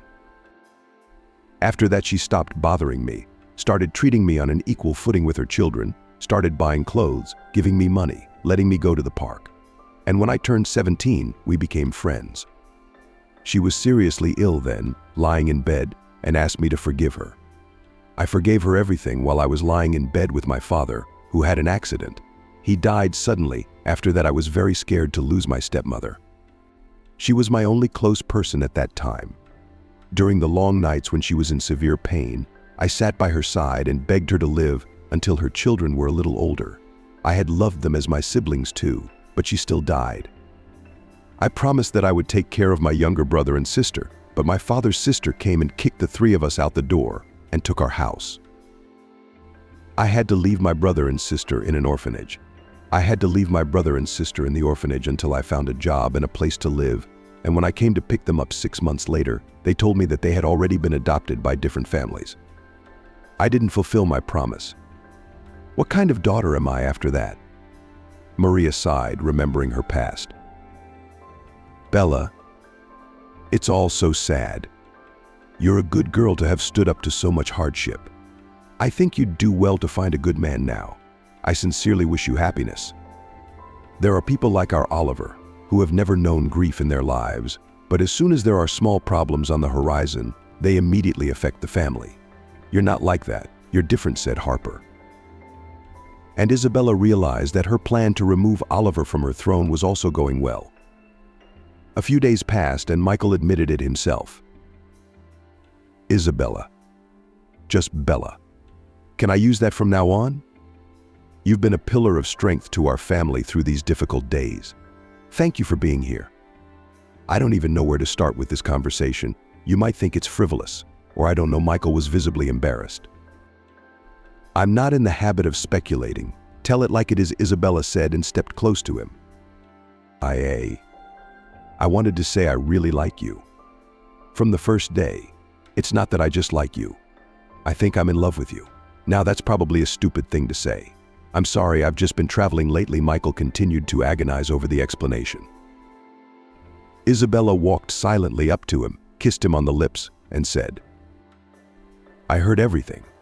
You don't have to explain yourself. I can see it all. Promise me that I can always be there for Leslie, she said. Yeah, that doesn't seem to be a problem. She's happy to have you, and Mom loves you very much. Why don't you move in with us? Michael suggested it. Yes, I'll be moving very soon, but in the meantime, you and I have some unfinished business. I'll tell you the details later. I have to go now, Isabella said, and then she made up a false excuse and left Brown's house. A few days later, she got a call from Oliver. Bella, I really miss Leslie. I'll be home soon. I'll pick her up for a couple hours. Can you rest in the meantime? Don't tell Michael about this, she said. Half an hour later, Oliver was sitting in her daughter's arms, wondering if her family had died without her. You know, they didn't even notice you were gone. The very next day, Michael's mother, Harper, showed up. She's off to the store now, and she said she's got a new bride for Michael in a couple of weeks. So, Olivera, you're doing the right thing. They don't appreciate a damn thing about you here, Isabella said with purpose. Fiancé. What fiancé? Oliver wondered. I don't know, but I saw Michael pull a positive pregnancy test out of his pocket and put it in front of the bathroom mirror. Maybe it's all to do with that, Isabella said idly. So it's all true.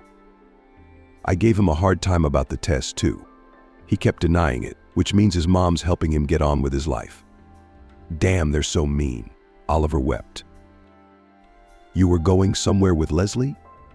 Isabella reminded me. Yeah, we won't be long.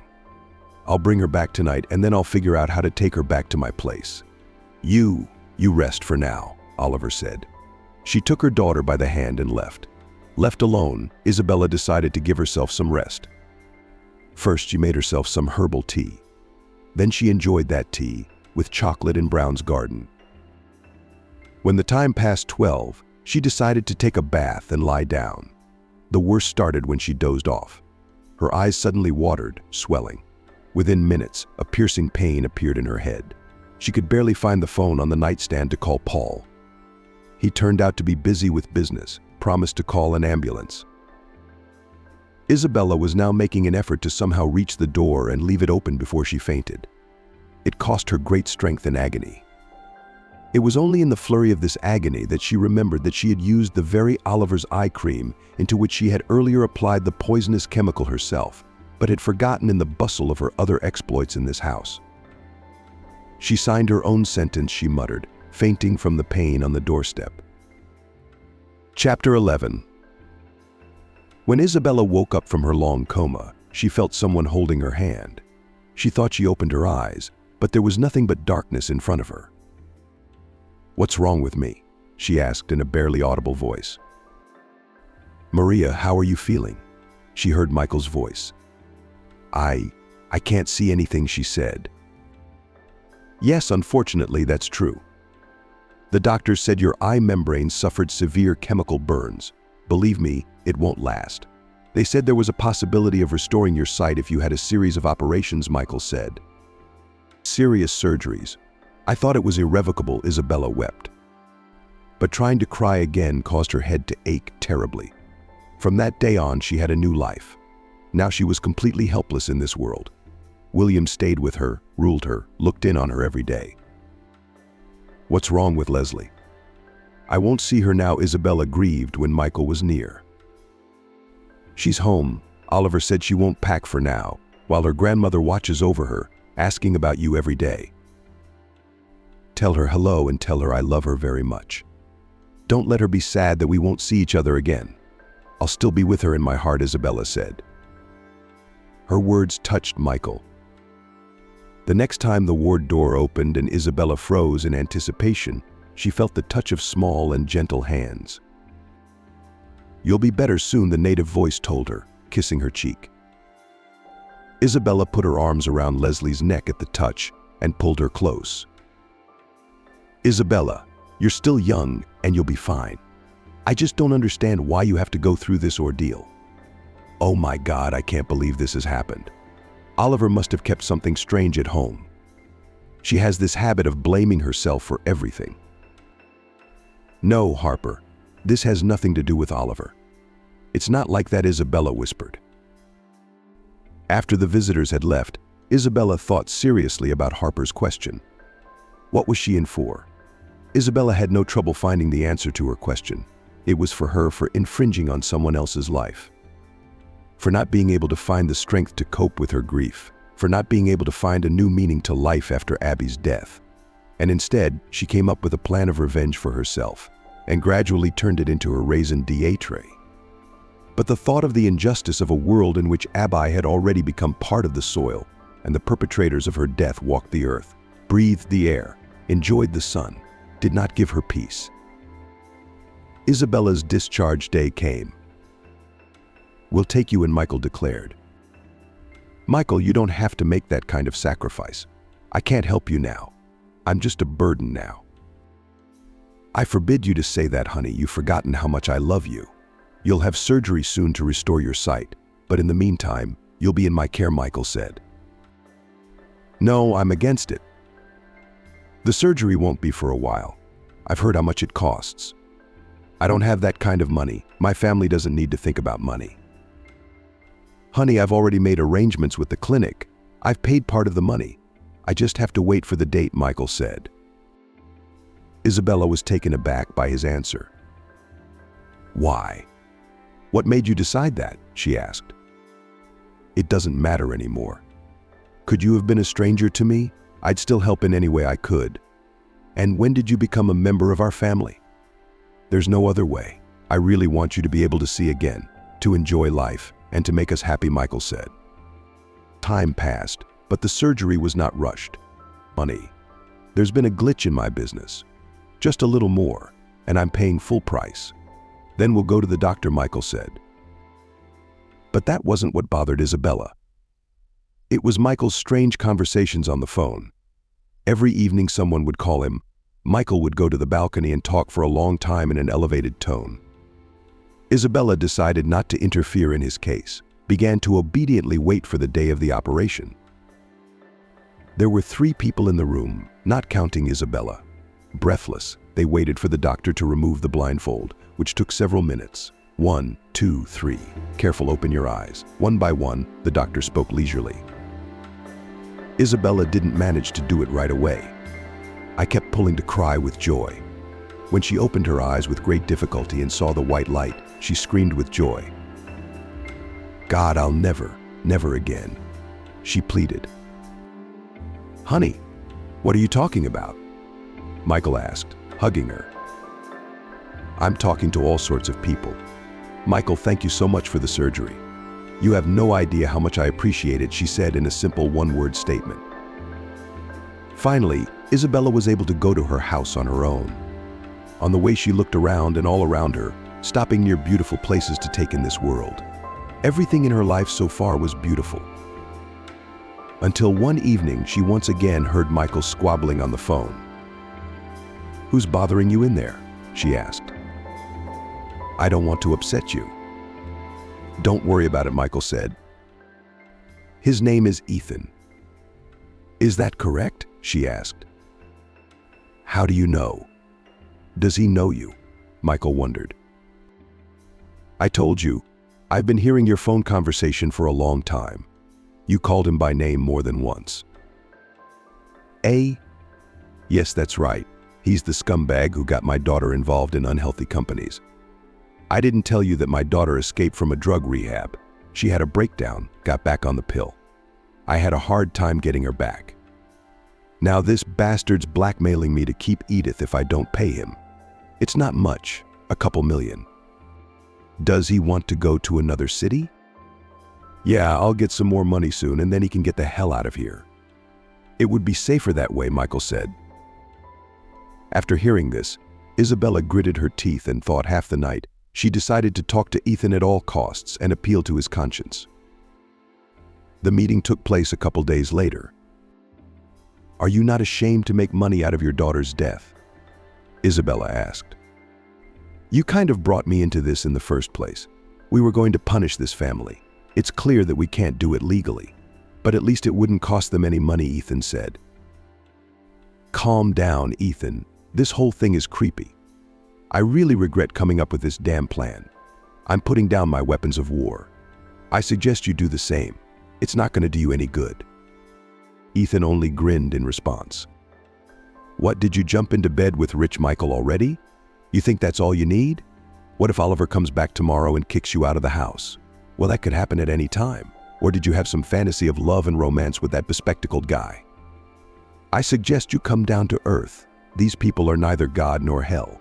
It's not going to work out in your favor in the end anyway, Ethan said. They may not be saints, but they're certainly not as nasty as you. Leave Brown's family alone. I'm going to tell them tonight. If you do, they can put you in jail for child molestation, Isabella threatened. Ethan pulled a thick wallet out of his jacket pocket, looked at it, and said, $1 million more, and that's it. You can forget me. I'm out to here. Everybody's happy. The sooner Michael gives you your money, the better. Everything. Take care of yourself, wife, Ethan said as he turned around and was about to leave. Isabella gritted her teeth in anger at him. A couple of moments later, she heard a thud, accompanied by the squeak of braking wheels on the pavement and the screams of horror of passers-by. When Isabella ran to the roadway, a pool of blood had already appeared around Ethan's head.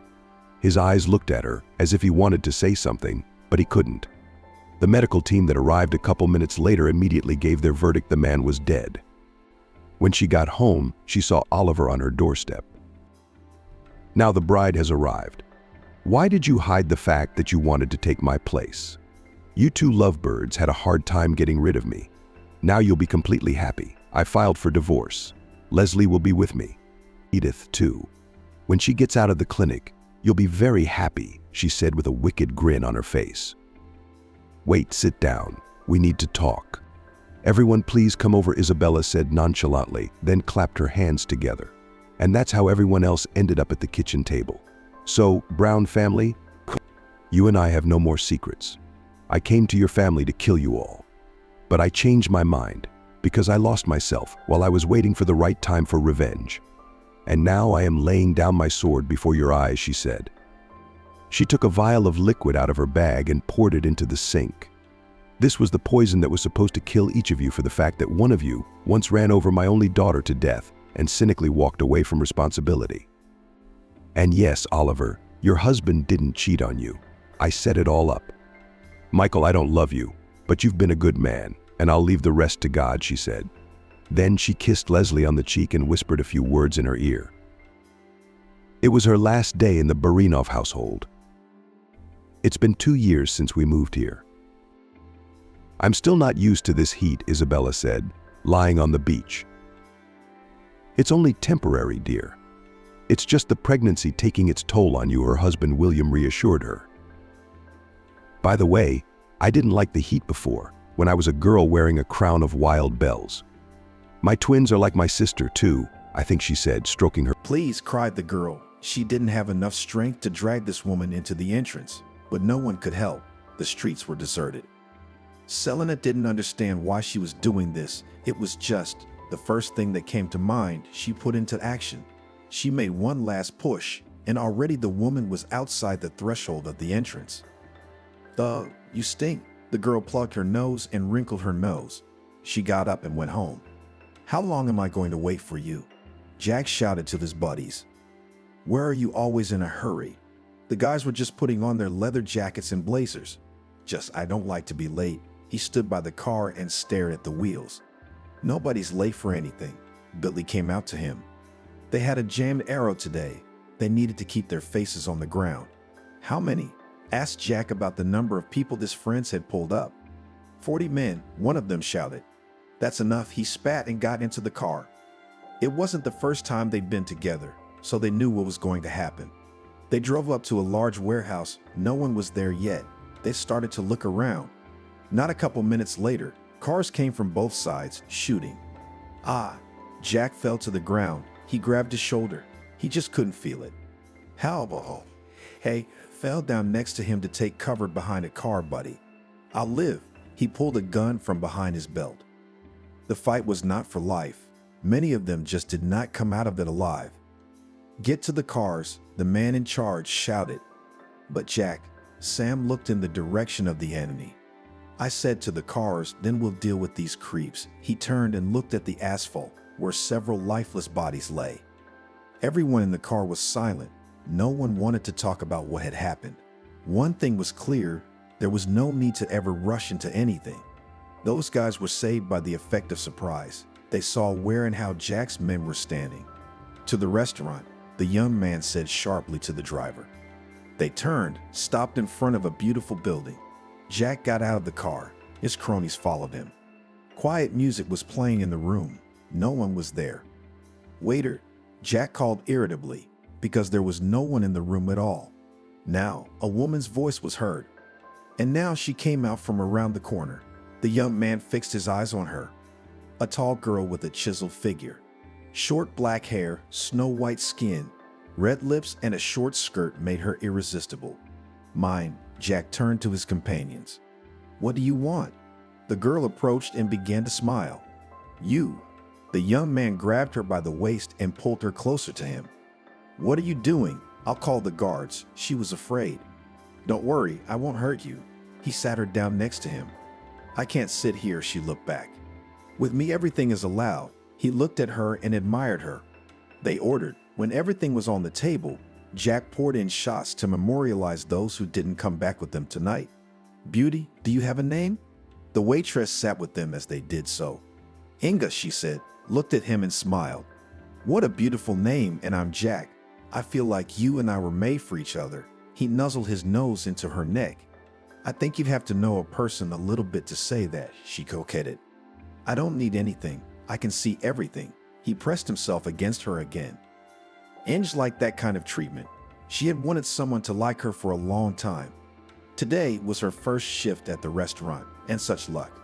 They sat at the table until the evening, and then Jack stood up and held out his hand to Inge. Are you with me? He asked. If he says that, he's not asking about tonight. He's asking about forever, whispered someone behind Inge. Yes, she gave him her hand and got up from her seat. He nodded his head. That meant no one was getting in the car with him. The two of them went there alone. The girl looked out the window. They drove past various stores and other storefronts. It seemed to her that this man would do anything for her. She would be happy in this life. Jack was generous. He spared nothing for his girl, buying clothes, flowers, gold, anything she wanted. Inga didn't know what he did, but it didn't matter to her. She simply idolized her young man. Does it hurt? She approached him when he entered the apartment. Go away, he could have snapped at her, but Inga didn't notice it. Let it pass her ears. Jack, let me blow on it, she said at him affectionately. Inga, there's nothing there. He wrinkled his nose as he moved his hand. Why are you doing all this? What if they kill you? That was what the girl feared more than anything. Spit, he glared at her until she did. I'll go, she went to the kitchen. Bring something to drink, he asked in a loud voice. Right now, Inga was happy to do anything for him. And let's get married. He took her in his arms. They had been together for almost 6 months. Sure, she kissed him on the nose. Then I'm telling the guys to make sure it's all good. He set her on the floor, slapped his palm on her butt, and stared after her. What are you doing? She turned around and made big eyes. To buy a wedding dress back then, you had to have quite a few connections or try really hard, but Jack had both. He made a couple of calls, and the next day Inga was trying on a white dress. So it's big for you, sat next to her friend Oksana. She thought it would be just Are you stupid? It can be sewn, but no one else has it. Only me, she shouted at her friend. And don't yell at me, the girl got up, came to Inga and started to pull the fabric. Yes, This will be just right. They looked in the mirror. Jack was getting ready too. He bought a suit. He really didn't want to wear a tie. I feel like I'm going to put all this on, and then you'll put me in a coffin, he said. What are you talking about? Said his witness and best friend, Billy. All right, help me. The groom stood in front of him to tie his tie. What's there to do? The guy was twirling 2 ribbons in his hands. Oh, all right. Jack pulled it all off. Who made up that I have to wear a tie? That's right, supported his friend. They were ready. The cars were decorated too. Now all that was left was to pick up the bride and drive to the registry office. The groom could not embarrass himself in front of his friends and the rest of the gang, so the best restaurant in town was ordered. The wedding party sang and sang until the morning, and the next day the guests who urgently wanted okroshka and brine. Well, wife, now I need an hair, kissed her in the evening young man. There will be for you an hair and heiress. Inga laughed rinningly. Well, I'm on business. He went out and slammed the door. Not even 3 months later, as the girl realized that she was expecting a child, and she informed her husband about it. See, you can have it any time you want. He was drunk. Were you with the girls? She pulled a hair off his jacket. Look, don't start, huh? He turned to her. What do you mean, no start? She moved closer to him. If you want to have everything, and you were nothing for it, do not start, advised the husband to his wife. It was the first time Inga had seen him like this. She backed away, thinking it was better for her to stay away. You my wife, I will always come back here. And women are women. He went to his room. Such a turn, Inga did not consider such a turn in her fate. She didn't know what her husband was doing, but she knew that he had a lot of money, an apartment, and more than several cars. How are you? Jack asked her at breakfast. It could have been better. She didn't look up at him. Oh, are we offended? He pulled his chair closer to her. Don't be. She took his hand off her knee.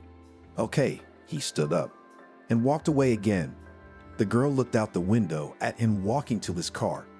The pregnancy and delivery had been easy. Jack, as always, had put his wife in the best hospital there was at the time. Well, hello, son. Jack greeted his wife and child from the maternity hospital. Inga saw that a lot of people had arrived. They were all family friends. Thank you, she kissed her spouse as he handed her a bouquet of flowers. They arrived home, where in one of the rooms stood an assembled crib, a table, and a small dresser. The mother immediately put the baby down and began to make everything to make them comfortable here.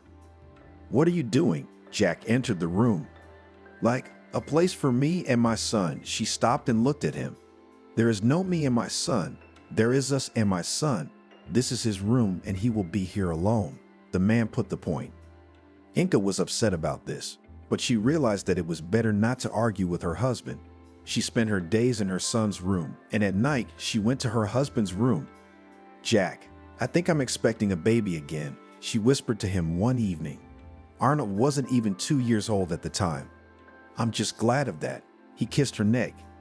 Times had come to a point where it was very hard for ordinary people to live, and the Brawls got kind of pissed off. They started opening different firms, buying up everything, and the guns got tougher.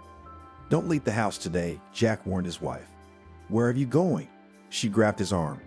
And I have to. He opened the door and left. Inga was very worried about her spouse. Over the past 2 months, they had already buried 4 friends. It was time to give birth. It was not scary, but exciting. Everything went exactly the same as the first time. Now the couple had a daughter, Julia. Billy came to meet Inga from the hospital. Why not Jack? The girl's eyes were very big. She was afraid to hear the worst thing in her life. Because he's being shepherded. Looked Billy in the rearview mirror. I see. Inga leaned back in her seat and exhaled. They arrived home. Her husband was there. He greeted his wife and daughter, kissed her, and gave her flowers. I need you. Jack approached Inga a couple months after Julia showed up. Yes, she was always ready. Let's go. I asked a woman. She'll watch the kids. He pulled her. Where to? The woman didn't understand. Soon you'll understand everything. They left the apartment, went downstairs, got into the car. We are now going to go sign the documents. Do not ask unnecessary questions, he warned her. I understand. She never asked anything unnecessary. When all matters were settled, Jack locked himself in his office and did not come out for a long time. Inga went to the phone, made sure no one was listening, and dialed Billy's number. "Hello," she whispered. "What, does Jack know you're calling?" He immediately asked a question. "No, tell him what's coming up," she realized long ago. "Tomorrow there will be a big shoot. Probably no one will come back." After these words, he immediately hung up. Inga cried how she was alone with two small children in such a cruel world. It was unbearable to sit and just watch your husband prepare to die. "Talk to me," she asked him. "Not now." He turned away to avoid looking her in the eye. "When tomorrow?" She stared at him. "What do you know?" He guessed.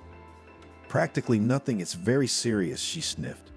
"That's all. You don't need to know more." He still didn't turn to her. And he left. No kiss, no hug. Inge was offended. At home, the man did not return. The wife did not know what to do. She did not sleep, went from room to room. In the morning, when she lay down for a while, the doorbell rang. Inga jumped out of her seat like a stunned person and ran to open the door. A stranger stood outside the door. "Inga?" He looked at her. "Yes, and who are you?" Her legs became cotton. She realized that she was about to faint. "Alexander." He made a gesture to show that he wanted to enter the apartment. "Yes, of course." She let him pass her by. "Yesterday, you probably know, there was a massacre at the abandoned factory. Only he and Billy survived from Jack's crew. But Sirioba's injuries are very serious. He's in the hospital, and Jack was taken." The young man lowered his head. "How taken?" Inga shrieked and started to get nervous. "I don't know the details. I was only told to tell you about it." He left the apartment, went down the stairs and left, and the woman remained standing in the hallway. She went into the room to the children. Arnold was 6 and Julia was 3. She sat down on the couch that stood there, tears streaming from her eyes. Why hadn't he bothered to protect herself? Why had he let this happen? "Mommy, what's wrong?" Her daughter sat up next to her. "Everything is fine, sleep." She looked at Arnold. He frowned and did not want to talk to anyone about anything. Inga waited for the trial and what would be assigned to her husband. The sentence was cruel, but the lawyers tried. They managed to reduce the sentence by 6 years.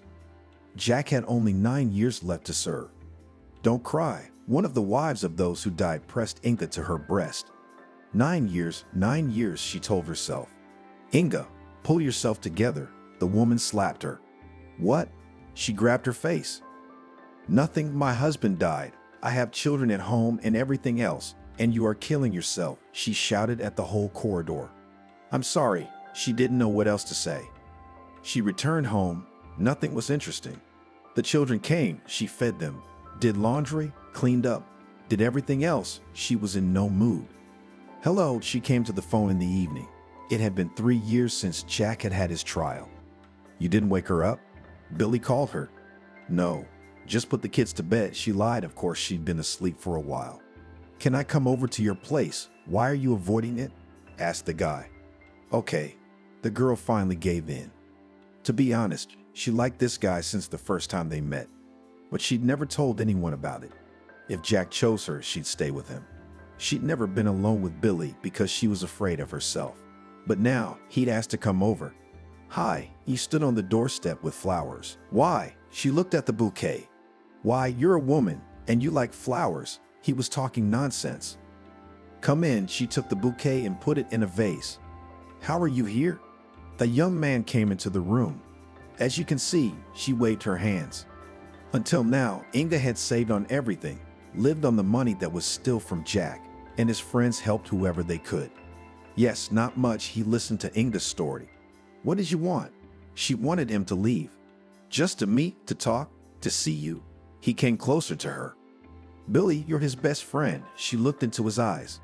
"And what should best friends do?" "The right thing to do, the right thing to support at any moment." He finished and pressed his lips to hers.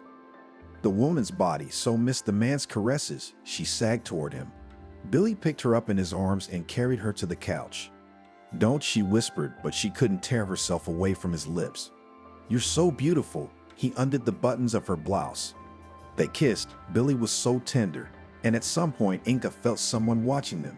She turned her head toward the door. Arnold was standing there. "I hate you," he said, grabbed something off the table and threw it at the couple. "Son." She jumped up, but he'd already gone to his room. Don't mind him. He's just a kid. He'll forget. Billy pulled her back. What? Practically 10 years old, little, you name it. She didn't know what to do now. Okay, if you want, I can say your daddy went and left your mommy and I'll help you with everything. He put on his jeans. When is Jack coming out? She stared unblinking at the man. When it does, everyone will have forgotten everything by now, laughed Billy. Since he offered, Inga didn't refuse. The children and she would be provided for again. And she liked Billy. A week later, they moved in with Billy. Where are you going? The man asked her as she gathered in the hallway. To Jack's, she looked puzzled. To Jack's, forget that name, you're my woman now, he said simply. Then he would realize everything at once. Inga was afraid. Calm down, everything will be all right, I'm near. He came to her and helped her take off her coat. Of course, Billy was very self-confident. Arnold grew up a mean boy. He hated his mother because she betrayed his father, and he felt even more anger toward her new suitor. Why are you looking at me like that? Billy asked him when they were all sitting at the table together. Traitor, how could you? He trusted you with everything. You were his best friend, the boy said through gritted teeth. You're too young to talk about such things. The man smiled back. I'll grow up and kill you, the boy promised him. All right, agreed Billy. And so they lived. Julia was a quiet girl. She never fully understood why her brother hated these people. She loved her mother, and she was neutral toward Billy. But their quiet life ended when Jack came back. He was no longer the kind uncle who loved his wife and children. His son had written to him long ago to tell him what had become of his wife. All these years he dreamed of looking his friend and his wife in the eye. Well, weren't you waiting? He was standing in the doorway when Billy opened it. Jack, hi. He reached out his hands to him, but was immediately punched in the face. What are you doing? I meant well. His friend looked at him. Yeah, you did. He nodded and went inside the apartment. Inga was sitting in the room talking to her daughter. She saw Julia's eyes get big, turned around, flinched. Jack, what are you doing here? She knew this was going to be bad. It's you, what are you doing here? Pack up quickly and let's go home, he yelled. Where's Billy? She was shaking. Ha, show you him? The man returned to the corridor. He took his former friend by the scruff of the neck and threw him into the room. Inga saw that between his legs were all bloody. What have you done? She was so frightened that she didn't even think about the children seeing all this. The sooner you pull yourself together, the sooner I'll call an ambulance, he smirked. That's it, we're ready. Call it in, and she thought. She could come back for her things next time. Whatever you say, darling. He went to the phone and dialed the right number. After that, together with the whole family, they went to the place where they used to live. And how could you think of such a thing? To leave me, ha? And to whom? To Seryoga? He could not calm down. Jack, I'm sorry. I thought it would be better for the kids. She lowered her head. Trust me, no one will be better off now. He laughed again. They arrived. They got out of the car. Inga could see people walking by. She wanted to shout for them to stop and help her, but there was no way to do it. Daddy, how glad I am that you came. Arnold did not leave him.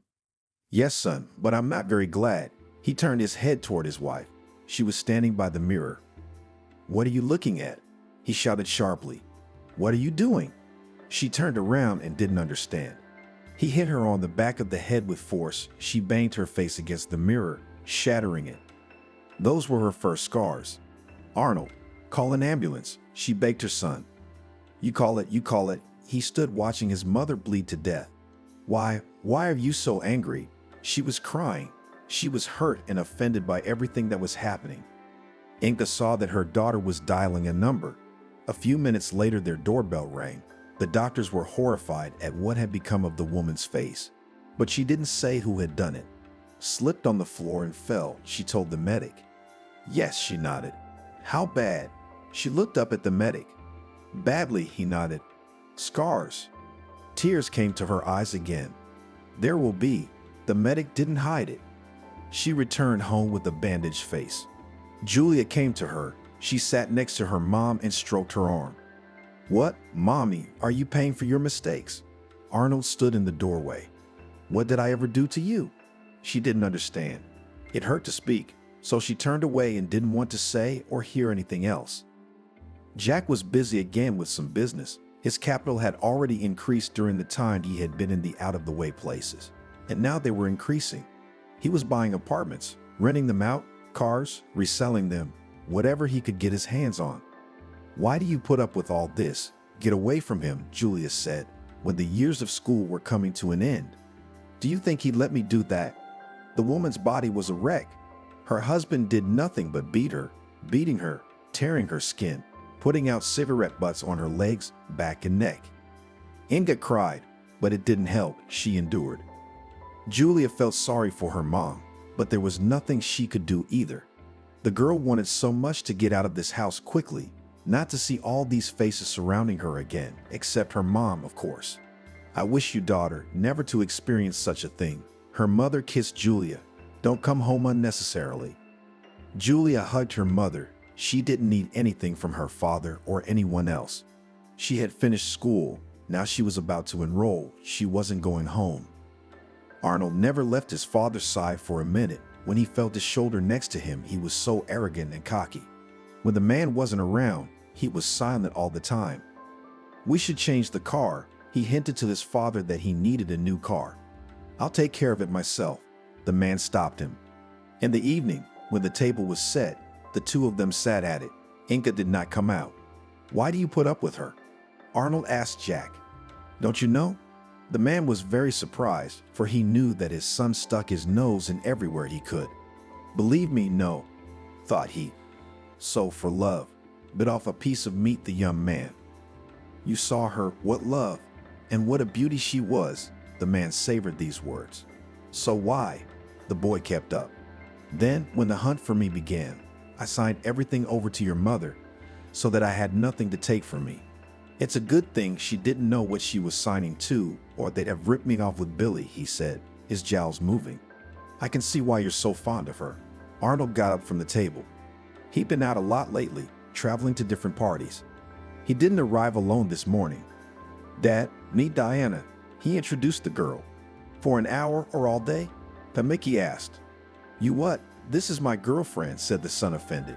"Ah, well, if it's a girl, then come in." He pointed to the sofa, which stood in the living room. Diana got acquainted with the mother of her young man. Oh, she came out of the bathroom when Inga was walking down the hall. "Don't be afraid," said the woman in a hoarse voice. "What's wrong with you?" Diana looked at her. "Husband and son tried," she said openly. "God," the girl even lost the power of speech. "Think many times before becoming his wife," Inga warned her. "Excuse me," she went to her room. Slava liked that he now had a girlfriend. He spent a lot of time with her, wanted her to be his wife, but also that it was very early to propose to her. "Arnold, why don't we go for a walk today?" Diana chirped cheerfully. "Okay, we'll go for a walk, just a little later." He didn't want to go anywhere, just to lie on the bed with her. "All right, suit yourself, then I'll go." She already wanted to leave the room, but Arnold didn't let her. He threw a slipper and the doors closed. "You're not going anywhere. I told you later." He looked at her and got angry. "Slavachka, what are you doing?" Diana was scared. "Nothing, Diana," he mocked her. She walked over and sat down on the bed next to the guy. He grabbed her arm and pulled her to him with a sharp pull. "It hurts," she wrinkled her nose. "Me too." He started kissing her. Diana did not push him away. On the contrary, she began to reciprocate. The girl realized that one wrong action and he would just throw her to the trash. "Hello, can I sit here?" The girl came to Inga's room. "Did you hit her?" she guessed. "No, just a fight." The girl averted her eyes. "Yes, I know how he quarrels," sighed the woman. They sat in the room for a few minutes in silence. "What am I to do?" asked Diana at last. "Nothing, run or endure for the rest of your life." She pointed with her hand to her face. After that, the woman and Inga began to communicate well. "Arnold proposed to me," she showed me the ring. "You'd be a fool to marry him," the mother said quite seriously. "But I love your son," she said confusedly. "Yes, I thought I did too." Inga smiled a little. "Will you help me prepare for the gala?" She hoped for the woman's support. Of course, the woman never refused anyone. But the next day Arnold announced that there would be no celebration. They would just get married and sit here as a family. Would we invite Inga? The bride was sure of it. Of course not. The son wrinkled his nose. Good. Again, the girl swallowed everything. On the weekend, they went to the registry office. If Diana wore a beautiful dress and arranged her own hair, Arnold was in stretchy sweatpants and a t-shirt. Could you dress normally? She didn't understand. And so it will do. You love me not for money and not for clothes, he winked at her. What a fool you are. Why are you like your father? Your mother has suffered so much and you are there. Diana got angry. They signed. They were now husband and wife. They came home, as Arnold wanted. There was a huge table in the hall, bursting with hors d'oeuvres. Only Jack was there to greet them. Well, hello, children. He hugged the two at once. Let's eat already, sat down at the table the groom. And I have a present for you. The father left the room. He came back with a box, handed it to his son. It was the keys to a new car. Thank you, Dad. I've wanted it for so long. The young man rejoiced at the gift like a child. Diana looked at the two relatives and waited for something to be given to her. But it turned out that there were no more presents. It was a shame. In the evening, she went to Inga's room and took some cake to treat her. Thank you, my daughter. But in the morning, you'll realize what kind of husband you've chosen for yourself, the woman said. No, we'll be fine, the girl assured her. Yes, the woman stood and nodded. She knew her son better than anyone and what he was capable of. I can't even imagine that your own son could do this to you, Diana told the woman. Believe me, he may not have done much physically, but mentally he was killing me to the point where I just wanted to lie down and do nothing else. Inga turned away to the window. Perhaps she could cry now, if there were still tears left. As Diana said goodbye to her, she left the room. The girl had no idea that all the things she had said today were to be experienced by her. Where have you been? She entered the room and heard the voice of her drunken husband. Arnold, what are you doing? She came up to him like a pussycat. What? That's what he hit her in the face. She flew right back to the door. The girl was lying there, looking at the young man with frightened eyes. What do you think you're doing? She started to get up, but he wouldn't let her. You went to see her, didn't you? Do you want to become like her? Only I turn away, immediately to my friend you will go away. Stood over her and spoke haughtily. What friend? You don't even have any friends. Diana didn't understand anything. No friends. Again she received a blow in the side. Soon will appear. Do not worry. And now go, wash up, and go to bed. I'm tired. Diana stood under the hot shower. Tears flowed down her cheeks. She didn't know what to do now. Inga was right when she said he was like that. Why did she take this step? Why did she marry him? Why did she pretend to some riches? And life, what about it? She couldn't stay in that shower forever. She had to get out at some point anyway. And Diana was out of there. Arnold was already asleep on the bed. She breathed a sigh of relief and lay down next to him. In the morning, he got up as if nothing had happened, kissed his wife, and told her that they were going down for breakfast together now. She couldn't bear to look at him. Right after breakfast, she went to her mother-in-law's house again. Oh, did my predictions come true? She looked at the girl's lip. Yes, you were right. He was drunk last night, and everything happened as you said. Diana is ashamed to admit it. Inga came up to her, pressed her against her, stroked her head. At that moment, the door opened. On the threshold stood the son. What are you? What are you teaching her here? Shouted at his mother Arnold. It's time for you to calm down. I'm not teaching anyone anything, and I myself did nothing wrong. I only wanted you and Julia to be happy, she told him in a calm voice. He grabbed her by the hair and pushed her. Her mother fell down. She didn't want to get up because she knew that this blow would be followed by another one. Arnold grabbed his wife's hand and they left that room. Inga got up. She didn't know what to do, so she went to her husband's office. Jack, can I come in? She asked at the door. What do you want? He looked at her sideways. I want to talk to you. She sat down in the chair across from him. Talk. No one's stopping you, he told her in a rough voice. Why do you keep me here? Let me go. You are doing well. Why do you need me here in this house? The woman did not understand. Why, and you still don't understand why I keep you here. And he told her all about the documents and the money. I'll rewrite it all back, she said. No, darling, I don't want to lose everything I've worked so hard for, he laughed in her face. Am I to suffer with you for the rest of my life? So I will do it all before, without your help. She abruptly turned around and went to the exit. Come on, you'll only make our lives easier, her husband said to her. She ran down the steps and cried. She would never wish such a fate as hers on anyone. In her room, she opened the closet, took out a sash, tied it to the radiator. And the worst part was that she didn't have the fortitude to do it to herself. She sat down helplessly by that radiator and cried in her voice. In the evening, when father and son were conferring in his study, Diana came to her again. Why did you come here again? Didn't you get enough of it last time? I'm quiet. They are in a meeting in the office. She pressed her finger to her lips. At that moment, the girl's eyes slid to the floor. She saw the belt. Go. Her mother-in-law pushed her towards the door. You what? She stared at Inga. Nothing. Didn't have the guts, the woman admitted.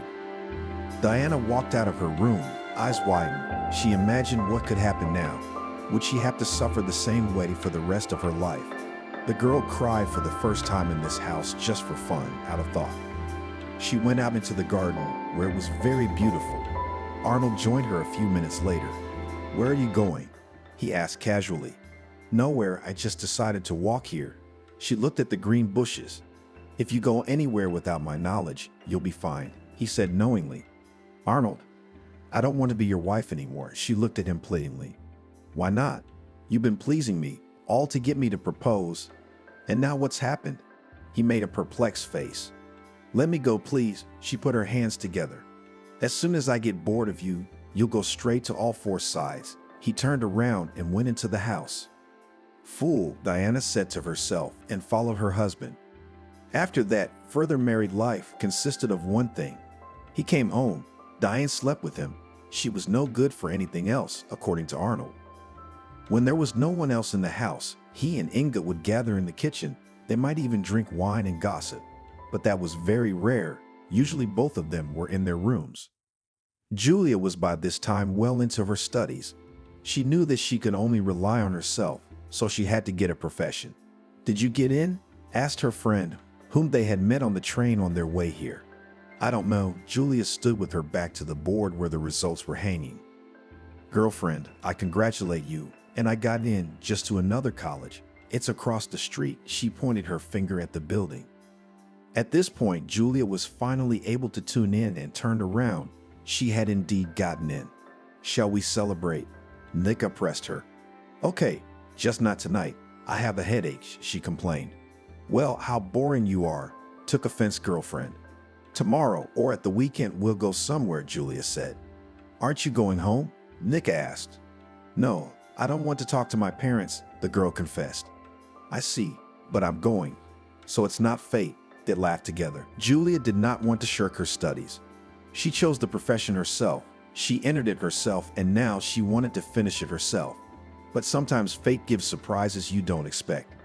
They had a celebration at the college, dedication to students. It was fun, a concert, and afterwards, a disco. Julia had so much fun that she forgot about the time. When she looked at her watch, it was past 11. She ran to the dorm. No, the stern janitor mothballed her from the window. Well pleased, the girl begged her. I won't let her in. The woman stepped away from the window and walked away. Julia looked around. It was dark and cold outside. She didn't know where to go. She wandered to the nearest 5-story building, at least in the entryway to keep warm. There she sat down on the steps and dozed off. Who are you? A guy came up. Nobody. The girl snapped at him. Well, nobody. What are you doing here? He sat down next to her. You could hear that he smelled of alcohol. Leave me alone. They didn't let me into the dorm, so I'm sitting here. She didn't want to talk. Let's go. He took her hand. Where to?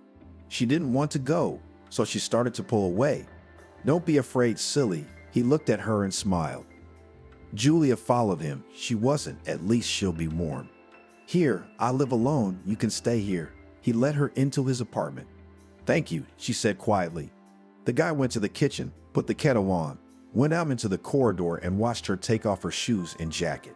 Let's go. I'll make tea, he called her. They walked through, sat down at the table. The young man made tea, put it in front of Julia. Carlo, he sat down opposite. Julia, She took a small sip of tea and burned herself. So here's to introductions. He raised his cup. Aha, she sat back and looked into hers. Carlo bedded the girl on the couch. She didn't want to sleep, a little afraid. But as soon as her head touched the pillow, she just passed out. Wake up, sleepyhead. You'll sleep through everything. The guy woke her up in the morning. Yes, Julia jumped up. Where is she? What's wrong with her? I had a lot of questions in my head. Don't worry, you haven't been drinking, he laughed. I have to go to school. She started packing the things she had taken off yesterday before going to bed. Will you meet me today? He asked as he walked her to the door. I don't know, she looked up at him. At that moment, something clicked inside. Why hadn't she noticed yesterday that he was so handsome? Well, I know where you live. I'll come get you. He opened the door for her. Julia came out. From that moment, the girl couldn't help thinking about Alexei. She waited for him, but he did not come. The next day, she also waited for him, but again, he was not there. What's going on with you? Sarah, her roommate, asked her. I think I'm in love. She didn't want to tell anyone how she felt. With whom? She was surprised because Dashka was either at school or in the dormitory all day long. Remember when I didn't sleep at home, the neighbor looked. Yes, she nodded. So Julia told me everything. You have to be so naive, it's good. At least nothing happened in the apartment. Shook her head, neighbor. You don't understand anything. The girl was offended. Okay, but you understand a lot. She turned her back to the wall. A month passed and Carlo never showed up. Even though the houses were next to each other, Julia never saw him. There came to you, went up to their room on duty. Who? Surprised the girl. She knew that a friend from a neighboring college could come, but she said she would be busy. Some guy, the girl smiled. Julia's heart beat faster in her chest. She put on her slippers and went out. Hi, Carlo was standing there, flowers in his hands. Hello, she walked up to him, looking around to make sure no one saw anything. It seemed to her that everyone knew that she had been waiting for him for so long, and he had come only now. Why are you so pensive? He asked her. No, I'm fine. Julia smelled the flowers. Will you come with me for a walk? He asked her. I don't know, she shrugged. Come on, I'll tell you where I've been. He pulled her by the arm, just like that time in the entryway. Okay, I need to change. She took her hand out of his and ran upstairs. What, you're here? The roommate asked. And I'll ask you to be jealous in silence. Julia laughed and left the room. They walked through the streets of the city. Carlo chattered incessantly. I'm sorry I didn't come. I was sent on a business trip, so I was there all this time. He turned to her, and now he was walking ahead of her. Why are you telling me this? I don't care. She made an indifferent look. Thought you were waiting. The guy saddened. Come on, waited a couple days. She told him the secret. Well, I'm here, and now I'm not going anywhere. Carlo was so happy, talking all the time, laughing. Okay, they had been outside for hours. The girl was freezing. Shall we go to my place? He asked her as they walked towards the dorm. Let's not tonight. She didn't want to rush things. Okay, whatever you say. He led her to the door, and then the young people stood opposite each other for a long time. Julia was thinking, even waiting for him to kiss her, and Carlo was in thought. He certainly wanted that kiss, but he was afraid to scare her off. They just said goodbye. The heart in the girl's chest was pounding, even pounding. She thought everyone could hear it. She had finally and irrevocably fallen in love with him. Now Carlo came for her every evening. They either went for a walk or went to his place. Why don't you want to move? It's better in an apartment than in a dormitory. Every time he asked. You know, I'm used to it. She was telling the truth. Okay, I'll wait. He was stubborn. So wait, she said, like a queen. But after New Year's Eve, the girl agreed and they started living together. How happy I am, you can't even imagine. The guy woke up every morning. Enough for me to talk about it. I'm happy too. She told him and kissed him after that. With her parents, Julia never communicated. She didn't think she needed to. She felt sorry for her mom. She thought she was going to get on her feet and take her in. Why are you so sad? Carlo had seen her like that a lot. No, you just thought she was looking away so he wouldn't see her tears. Well, that's your business. I won't interfere. After saying that, he climbed out from under the blanket and went to the kitchen. Julia looked at her lover and could not understand how such a chance meeting could bring her to such a wonderful man. "You don't know anything about him," her friend told her. "So what? I can see the man," Julia countered. "Okay, that's your business." The girl dismissed her. From that moment on, Julia stopped talking to everyone from her past circle. She gave all of herself to Carlo. "Why don't you ever talk about your parents?" Carlo asked her once. "I don't want to. I'm not doing well there." She didn't want to deceive him. "Okay, I'm not bothering you." He kissed her. One day, Julia went to the store. On the way, she met a classmate. They walked together, talking about something on the way.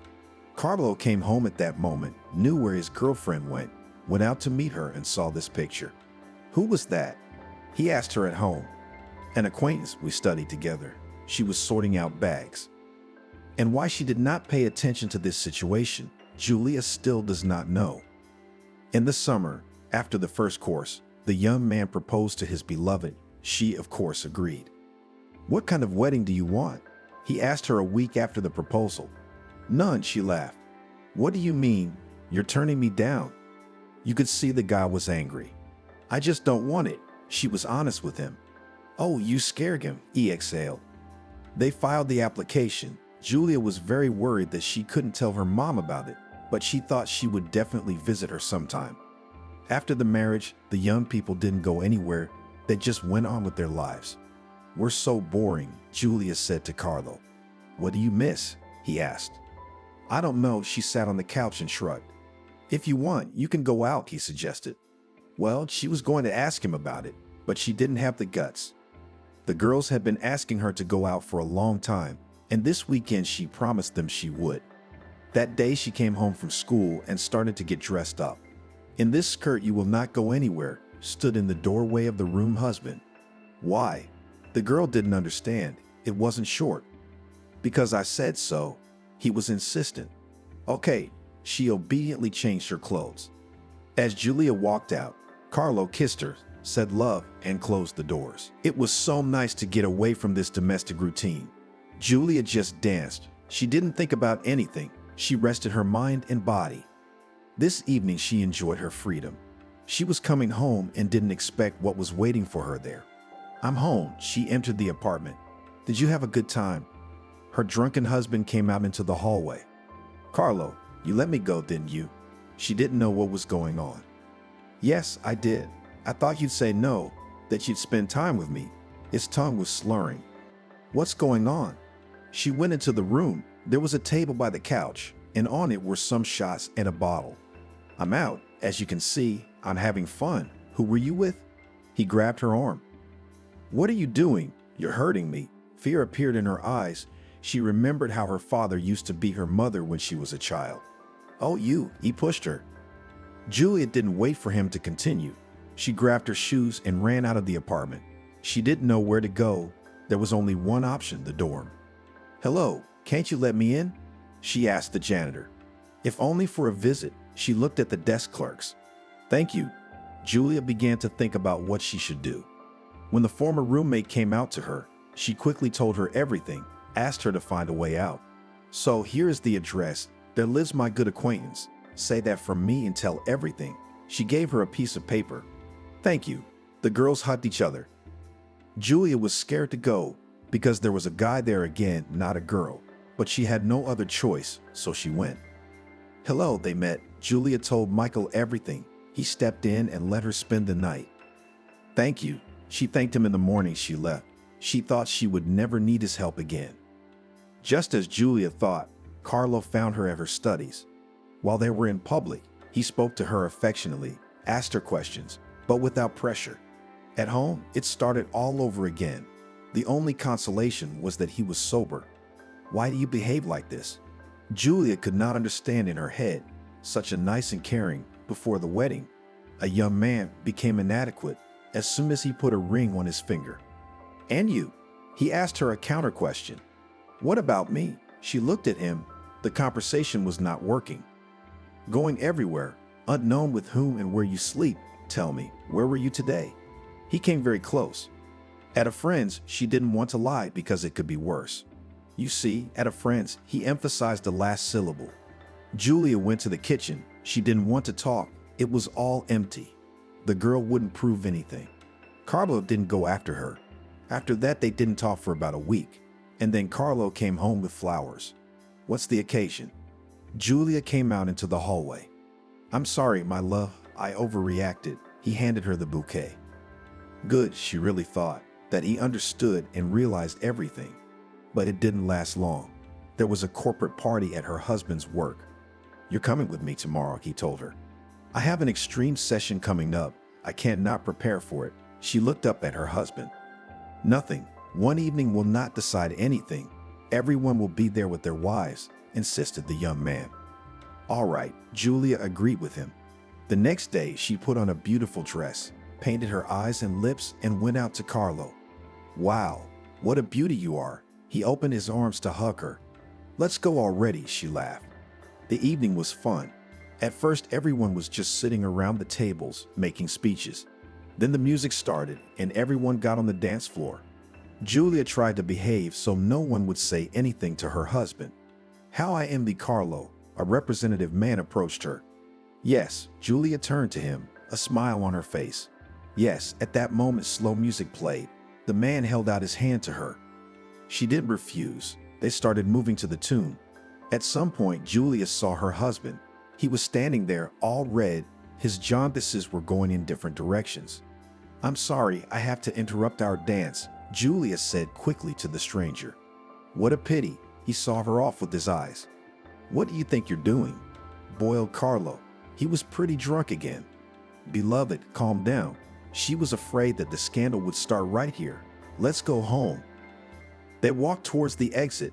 The man who had just danced with Julia caught up with them. Sorry, you left it. He held out the hairpin to her. Thank you, she smiled. At this point, the young man couldn't take it anymore. He swung around and punched the man in the jaw with all his might.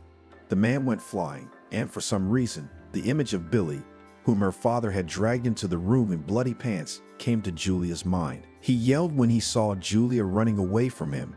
He caught up with her, waited for a cab to pull up, put her in the car, and they drove home. As always, Carlo was silent in front of anyone, but at home, he was on the loose. Stop. She yelled at the whole house, but no one could hear her. What's wrong with you? In the morning, Carlo went into the kitchen to get a drink of water. Julia was lying on the couch. When he didn't hear an answer, he walked over. He pulled the blanket open and recoiled, sat down next to her, grabbed his head. Julia lay there, her face resembling a bloody mess. What have I done? Carlo went to the phone and called an ambulance. Thank God, the girl was alive. They put her in the hospital. As soon as Julia felt a little better, could see and walk, without asking anyone, the girl just ran out of there. She drove home to her parents' house, thinking that if Carlo was there looking for her, her father would still intercede. Whatever their relationship, she's his daughter. Hey, she came in the house. What happened to your face? Her brother asked her from the door. Nothing. She walked up the steps to her mom's house. Julia rushed to her Inga. She first hugged and then pulled her daughter aside to look. It can't be, she cried. Maybe. Apparently it's fate, she cried. Everything will be all right. Ask your father for help. He won't refuse, the mother advised. The father, when his daughter turned to him, thought of nothing better than to send her out of the country. First, they formalized their divorce, and then Julia flew abroad for a few months. As expected, Carlo arrived. It was unclear why he procrastinated so long. Inga assumed he simply hadn't visited his wife in the hospital. Where's my wife? He burst into the house and was immediately punched in the face. This is my house, and only I can raise my voice here. Jack came out to him. Where's Julia? Carlo clamped his nose. That's something you'll never know, said the man sternly. What are you keeping a guest on the doorstep? Came out to them. Arnold, come in. They all sat together in the house. In Carlo's hands was a glass with something strong. Tell me, what happened? Julia's brother said. Carlo began to mutter to himself that he was jealous and drunk. He couldn't help himself. And the last time I broke the CEO's face, I got fired, and I couldn't get over it. He looked up at them. Yeah, the story. Jack looked at him. He didn't know what to do. Okay, Julia's not home. Here's my card. Come on, buddy. Go home. Call me if you need anything. Arnold escorted him out of the house. Carlo drove home. He had new friends now. Inga continued her existence in the house with her husband, son, and daughter-in-law. They were communicating with the girl already openly. Jack and Arnold let the situation go. "Mom, I'm pregnant." Diane came to her room one day. "Don't tell him. Have an abortion," the woman begged her. "What are you talking about? I want this baby." Her daughter-in-law's eyes bulged. "You wanted to marry Arnold too?" The woman shook her head again. "No, I'll give him a son, and he will calm down." The girl stood her ground. As you know, Inge didn't care anymore. She was waiting for her husband to hit her someday so that she wouldn't wake up. Diana sat in her room. She wanted to share her joy with everyone. She decided to call an old friend. "Hello, Natalie," she said into the phone. "Diana, where have you been?" She was surprised to hear from her. "I got married and now I'm expecting a baby," she bragged. "How do you feel about us coming to visit you?" asked her friend. "I don't even know." She glanced at the door. "I don't want to hear anything. We'll come to your place tonight. You can meet your husband," Natalie said. "Arnold, we're having friends over tonight," she said quietly to her husband. "What friends do we have?" He was very surprised. "Mine from school." She thought he wouldn't mind. She had to socialize with someone. "Look at me." He gave her a look that sent shivers down her spine. Diana was glad he didn't forbid it. She got ready for the evening. Jack was frowning. Something had been weighing on him lately. "What's the party?" he asked. "We have friends coming," she said cheerfully, "and yes, you'll be a grandfather soon." After these words, she thought that the man would somehow be happy, but he just looked at her and passed by. "What did you just say?" Arnold was coming down the stairs. "Yes, you're going to be a dad. I wanted to surprise you." She expected her husband to hug or kiss her, but he, like his father, didn't react in any way. The friends arrived in the evening. When Diana saw that there were young men among them, she thought her husband would not be very happy. "Wow, what a house you have!" Natalie walked everywhere. Inga came down the hall. No one had warned her that there would be guests, so she was immediately embarrassed. "Who's that?" A startled Natalie approached her friend. "The mother-in-law," she said simply. "What's wrong with her face?" A common question that came up to everyone who saw her for the first time. "Ignore it," Diana asked her. "Okay." They continued the party. After the feast, everyone moved outside. There was going to be a kebab. "Diana, wow, you got the guy." He came up to her and slapped her. "What are you doing?" She looked back so that her husband did not see, but at that moment she ran into his gaze. "Friends, thank you for coming." Arnold immediately began to speak. "But we haven't cooked the meat yet. We're all upset." "We'll do it another time," Arnold promised.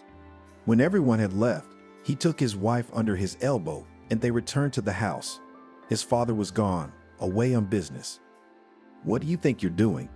You brought your lover into the house so you can see what a dear my husband is?" He attacked her. "What are you talking about?"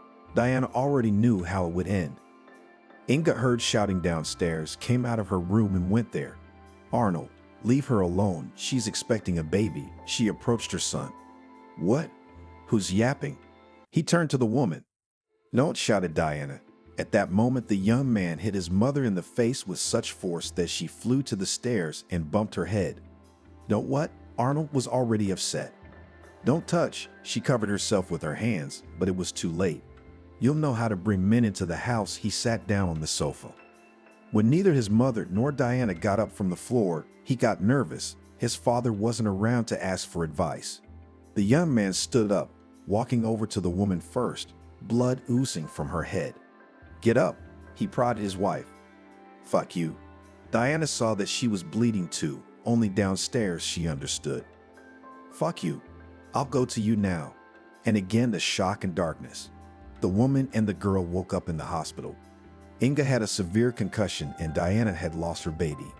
"What are you doing?" Jack started yelling at his son. "You weren't there. What was I supposed to do?" The boy whined. "Okay, we'll figure something out." He pulled out a briefcase. When the doctor came in to see Inge, she was lying there staring at him with empty eyes. "Will you be writing a statement?" he asked her. "What statement?" She pretended not to understand. "I see." He left the room. Diana was crying. She knew she didn't want to be with this man anymore. But how to get rid of him? She didn't understand. I write a statement or we get a divorce. She gave him an ultimatum. We'll see. He wanted to say something to her, but he turned and left the room. We have to do something, Jack said to his son at home. What do you mean? Arnold didn't understand. With your mother, she's got a bad headache. She won't do anything now, the man was sure. What's the plan? The young man was ready to listen. First, you must divorce your wife. You do not need her, only problems, advised the father. Well, I was going to do that myself, he admitted. After that, find your new friend, Carlo, I think, who lived with Dashka. We will give him the most difficult task, the man said point by point. Understood, Arnold smiled. After the conversation with his father, he began to immediately put the plan into practice. First, he went and negotiated a divorce. It didn't take long. Hey, he walked into Diane's room. What do you want? She was very angry with him. Here, he put an envelope of money on the table. I filed for divorce, you're free. Here's some money for the first time. Did he say everything? She looked at him contemptuously. Yeah, he didn't even say goodbye. He just walked out of the room, that's all. After that, he looked at his mother. She was lying in bed smiling. He realized what his father was talking about. Arnold left the hospital and immediately called Carlo. An unemployed guy could use the money. You got it? He talked to him. Yes, as soon as you call, I will be at your place, promised the young man. That was the end of their agreement. It remained to wait for Inga to be discharged from the hospital. They didn't have to wait long. Not even 2 weeks later, she was already home. Hi, Jack said hello to her. She just walked past him, humming something to herself. Crazy, Arnold said it after her. Shut up, his father put his finger to his lips. In the evening, Carlo arrived. Now listen carefully, Jack began to say. Now you go to your ex-mother-in-law. Tell her you want to talk. As if you feel bad after the divorce with Dashka. Cry, bring tea. Beforehand, dissolve this in hot liquid. No one will ever figure it out. After his words, Jack gave Carlo a capsule with a clear liquid. Do I have to kill her?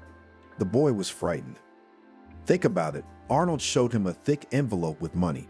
And why do you need it? Did not understand the young man. After her death, we will receive the inheritance, said Jack. I see. Carlo understood everything now. Today, he spent the night in this house, and for tomorrow the plan was to be executed. Carlo went to Inga's room after lunch. He asked if he could come in, she smiled. Hello. He entered then uninvited. Come in, she sat him on a chair. Do you remember me? I'm your daughter's ex-husband. He was nervous, and Inge sat looking at him, happiness on her face. And then Carlo started crying. How bad he felt, how tired he was, and all the other things Jack had told him. How about some tea? He asked. Wouldn't say no, she looked at him. Now he left the room. In the kitchen he did as he was told. There's our tea. He brought a tray of cups and cookies into the room. Look, I had a delicious roll in the cupboard, the woman asked. Okay, he got up, but he didn't find any roll there. Well, I have to go. They finished their tea. The young man got up from his seat and went to the door. At that moment, the woman just fell off her chair. Carlo came down the stairs. He was happy. Arnold handed him his fee. After that, he advanced home. What now? The son looked at his father. We'll wait until night and take her out into the woods, the man said.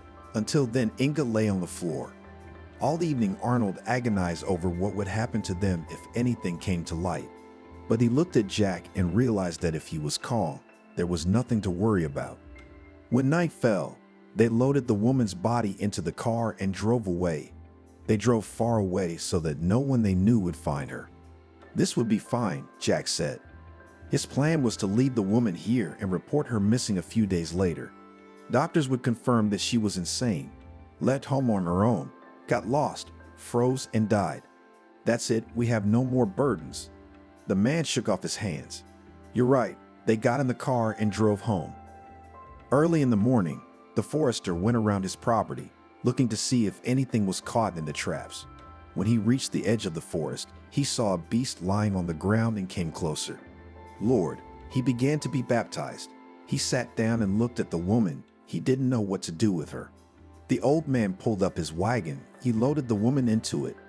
He was afraid that he would be blamed for the death of this unfortunate woman. He saw that on the outskirts of the city there was a place where homeless people were fed and hot lunches were brought to them. So he decided to take the woman there. "Who are you?" Inga opened her eyes, and several overgrown and bad-smelling people were leaning over her. "We found you here," squeaked one of them. "And who am I?" She looked at her hands. "She's not well at all," said an old man with a large beard. He might not have been an old man, but the look of him said so. Inga was lifted to her feet, dizzy and cold. She was shivering. "Come with me." The same man held out his hand to her. Good. There was no tooth on tooth. Inge poured hot tea, so she joined the company. "Don't you remember anything at all?" her new friends asked her. No, she shook her head and smiled all the time. Poor thing, everyone felt sorry for her. Everyone here was friendly. If food was brought in, pandemonium ensued. But when a cup of hot food fell into Inga's hands, she simply enjoyed it. She had a warm jacket. It was a few sizes too big, but it was so warm. "Come on," a man called out to her. Apparently, he was not all right in the head either, because he kept telling everyone that he was an academician. With him, Inga began to communicate closely. They were always together, sleeping, eating. "Where did you lose your fiancé?" The volunteers laughed. "Who brought hot lunches?" "None of your business," Inga answered them. Now she didn't look any different from her companions. She was wearing the same rags. It was impossible to walk in them, but no one offered her anything else. "And where were you from?" Sometimes Inga asked the boys, who were so kind as to pour tea and offer bread. "From the city." They didn't want to talk to her. "I used to live in the city too." The woman rolled her eyes. Good. They didn't believe it. In the evening, Steve, with whom Inga was always together, offered her a bottle. "Where did you get it?" The woman wondered. "It's not there anymore." He squinted slyly and took a sip. "Come on." Inga wanted to warm up. It was winter ahead. It was getting colder. After a short conversation, Steve suggested that Inga leave this company and live alone. "Don't tell me you're taking me to your academic apartment," laughed the woman. "Look at Hugh." What kind of academic would look at Hugh? He showed his toothless mouth as he smiled. But still, they made it. Moved closer to the city. Here you could beg by the subway and beg around caves. "Well, aren't you sorry?" Steve looked at his companion. "Soon it will be winter. What are we going to do? Go to the basement?" Inga asked him once. "Why didn't you say anything before?" "Exactly, it's warm there." The man tapped himself on the forehead. They came to one of the houses. The cellar was open, not like in many other houses. They settled there for a while. Now Inga didn't refuse when Steve brought a bottle. Once she took not one sip, but two. "What are you doing?" He poked her in the chest. "Leave me alone," the woman said in a drunken voice. "Oh, you," he pushed her. Inga collapsed on her side, lay like that. Sometimes she saw the janitor sweeping the yard, thought that she could also. Maybe they would have allocated a place for housing. But she didn't dare to come up and ask. That's how she lived with Steve. "What's up, old girl?" He coming all stinky and wet. "Where have you been?" She was very hungry. He wanted to say something else, but he took a step, stumbled, and fell. Inga came out of the cellar. It was very cold. She wrapped herself in the same jacket that she had once gotten.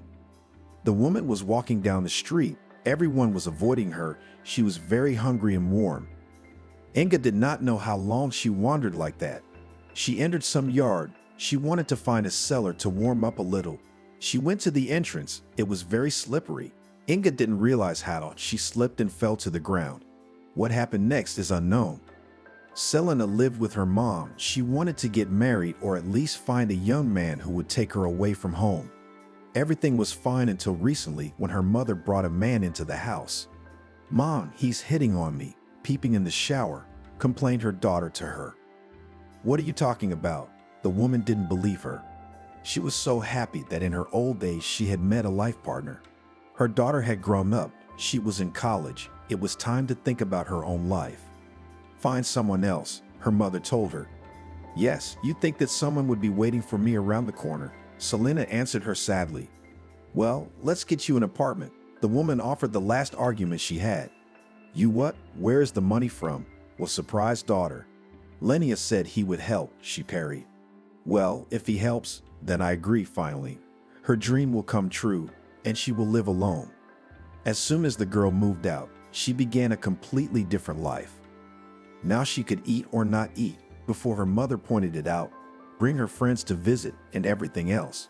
Selena, you've blossomed, Mickey, who she had liked for a long time, told her. Like, she wanted him to go out with her or come and visit. Yeah, he didn't ask or say anything else. He just stood there silent. Come and visit me, she plucked up the courage. Why, and I will come, he revived. So I'm waiting for you tonight, she blushed. At home, Selena cooked unpretentious dishes, expecting that the guy would come hungry, because students are all like that, and so he did. Hi, he stood there glowing like a new dollar. Come in, she greeted him cordially. The young people went to the kitchen. There the girl immediately began to put dishes on a plate. After that, they moved to the room. Wow, you have parents, Kata rented? He looked around. Yes, the mother did not want me to disturb her, did not want to talk about it, girl. I see, he turned to her. Why didn't you notice me before? She asked him bluntly. Did you see what you were wearing? I did, but in a different way, he laughed. Fool, she turned away. Do not be offended. I understand that you live with your mother. Most likely, it is her merit. He stopped laughing and put his hand on the back of the sofa so that a little touched the girl. Okay, let's watch a movie. I made beer and chips. She got up, went to the fridge and brought everything to the table. The evening was very heartwarming. Selena realized that she liked him for a reason. He was exactly what she needed in her life. The next day, Mickey was again at the girl's house. I missed him. She met him in a funny homemade suit. And me, he handed her a teddy bear. Why did you spend the money? Already probably not enough. She hugged him. At that moment, the guy pulled her against him. She looked up, and at that moment, Mickey started kissing her. From that day on, the lovers never parted again. Are you going to school? She asked him. No, I don't want to. He stretched his hands to her, and when they made contact, the girl found herself in bed with the guy.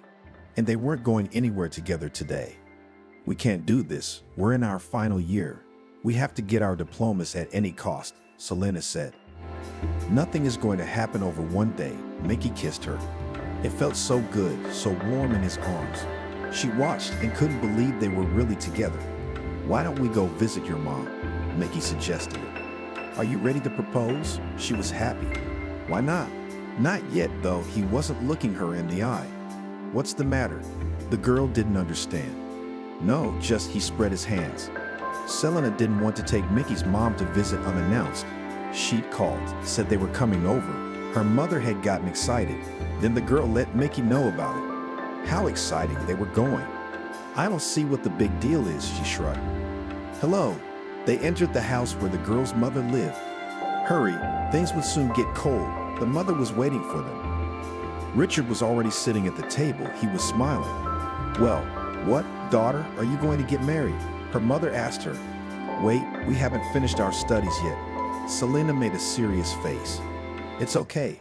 You'll get your diplomas, get a job, and then you'll start renting an apartment yourself, and you'll get married, the woman reasoned.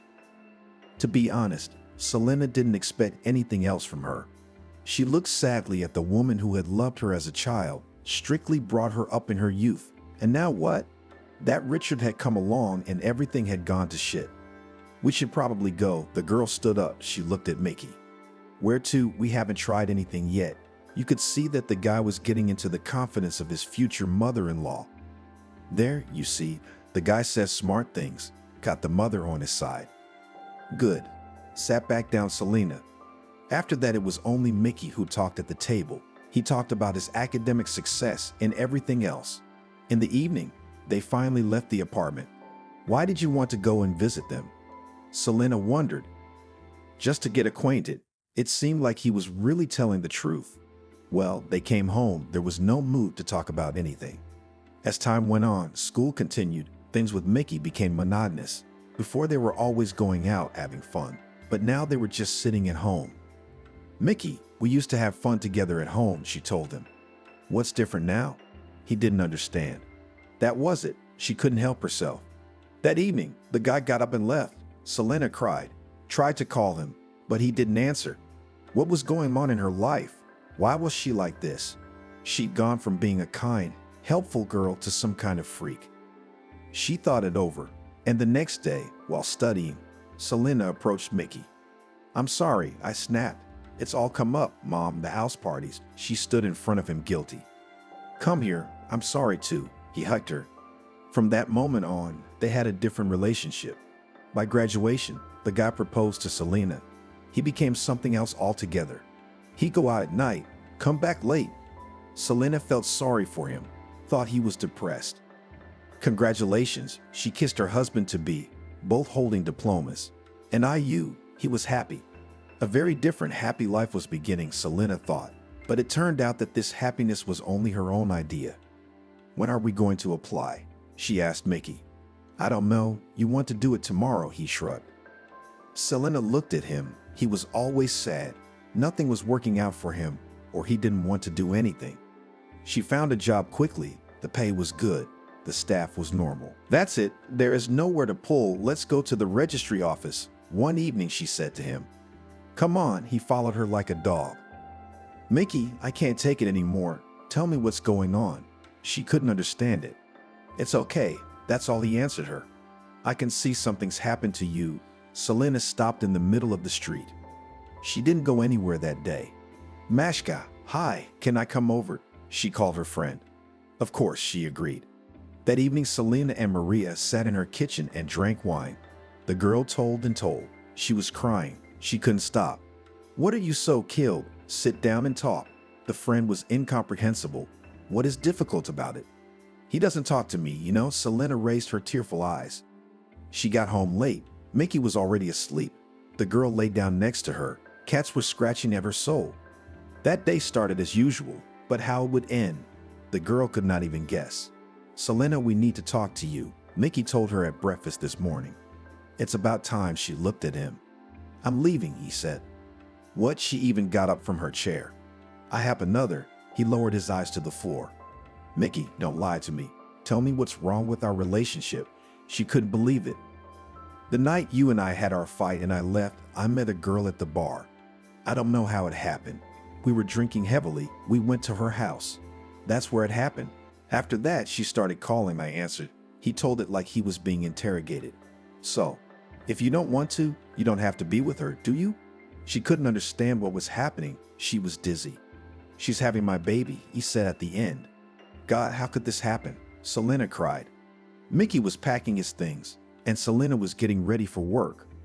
She was walking down the street, and she didn't realize how just like that, in an instant, her happy life had been blown to pieces. At the office, she went up to her floor. Her co-worker friends were there, all friendly. They were acting strangely that day. "Selena, come in to see me," her boss called out to her. "Yeah, she came to see her.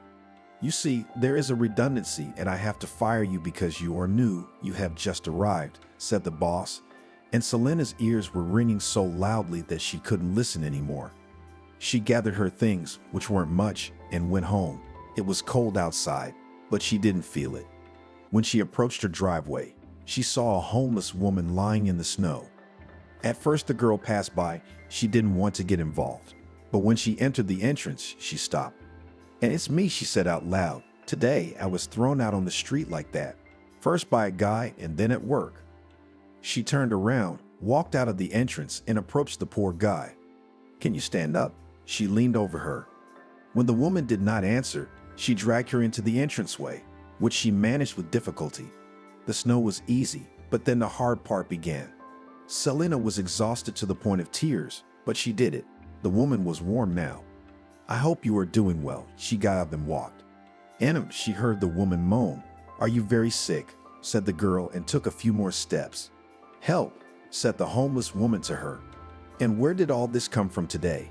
She came back. "Can you get up?" Again she repeated her. She realized that she could not drag her to the floor. "Give me your hand." Inga couldn't open her eyes. Everything was spinning in front of her. "Get up." Selena grabbed the railing so she had a foothold and gave her other hand to the woman. She somehow got up. Selena, overcoming her disgust, led the tramp to her home. "I'll do a good deed. Maybe karma will get better," she said aloud. At home, she put the old woman on a chair and brought her some water. When the woman took off her shoes, the landlady plugged her nose. God, when was the last time you bathed? She asked rhetorically. Is there anything hot to eat? The woman asked. Now come in. The girl even liked the whole situation. Now she would come home, would be alone, crying, suffering, remembering, and so, at least some company and no time to think. Inga took off her jacket, which had grown attached to her, and followed the girl. Here, the soup, yesterday cooked, she said, and then thought that she probably ate worse, smiled. Inga ate the soup as if she had never tasted anything better in her life. Take your things off, I'll throw them away and find you something else, Selena asked, because when they got into the warmth, they started to smell so fragrant it made her eyes water. Wow. She saw the scars on the tramp's body. You've been through a lot. Don't mind her. Inga was standing in front of her completely naked. Who did that to you? Selena got up, went to the room, brought a robe, but did not give it back, but made the old woman go to wash herself. Why did you let me in? Inga asked the girl. I could steal something from you. Take it. She waved her hands. No, I don't need anything. Thanks for everything. Can I have my jacket back? She got up from the chair. No, I will not let you go anywhere. The landlady realized that today in this woman she found salvation from her suffering. You have a husband, children. How will they understand all this? Asked Inga. I have no one. At this point, all the pain came to her throat, and she burst into tears. Don't. Inga wanted to approach her, but she understood that she could be unpleasant to this young person. It was all right, and she began to pour out what had happened to her. Everyone's life is hard, Inga said. Yes, I would never have thought that this could happen to me, the girl sobbed one last time. It seemed that all the resentment that was there came out with those tears. Maybe I should go after all, Inga asked. No, stay. Live a little. Tell me your story. It will be easier. At some point in her head, a stray thought flashed through her mind. What if she just lacks a caring mom who could listen to her in the kitchen and feel sorry for her? Thank you. You're a very kind person, the woman said. Selena made her a bed on the floor and lay down on the bed herself. They did not speak again that evening. Both were exhausted. They went to bed. In the morning, Selena didn't need to be anywhere else. She got up and smelled the smell from the kitchen. What are you doing here? She walked in and saw the cheesecakes on the table. She took one, and though it was very hot, she took a bite. Eat. Don't hurry, said the woman gently. Who brought you here? Laughed the girl. I don't know, and you to me?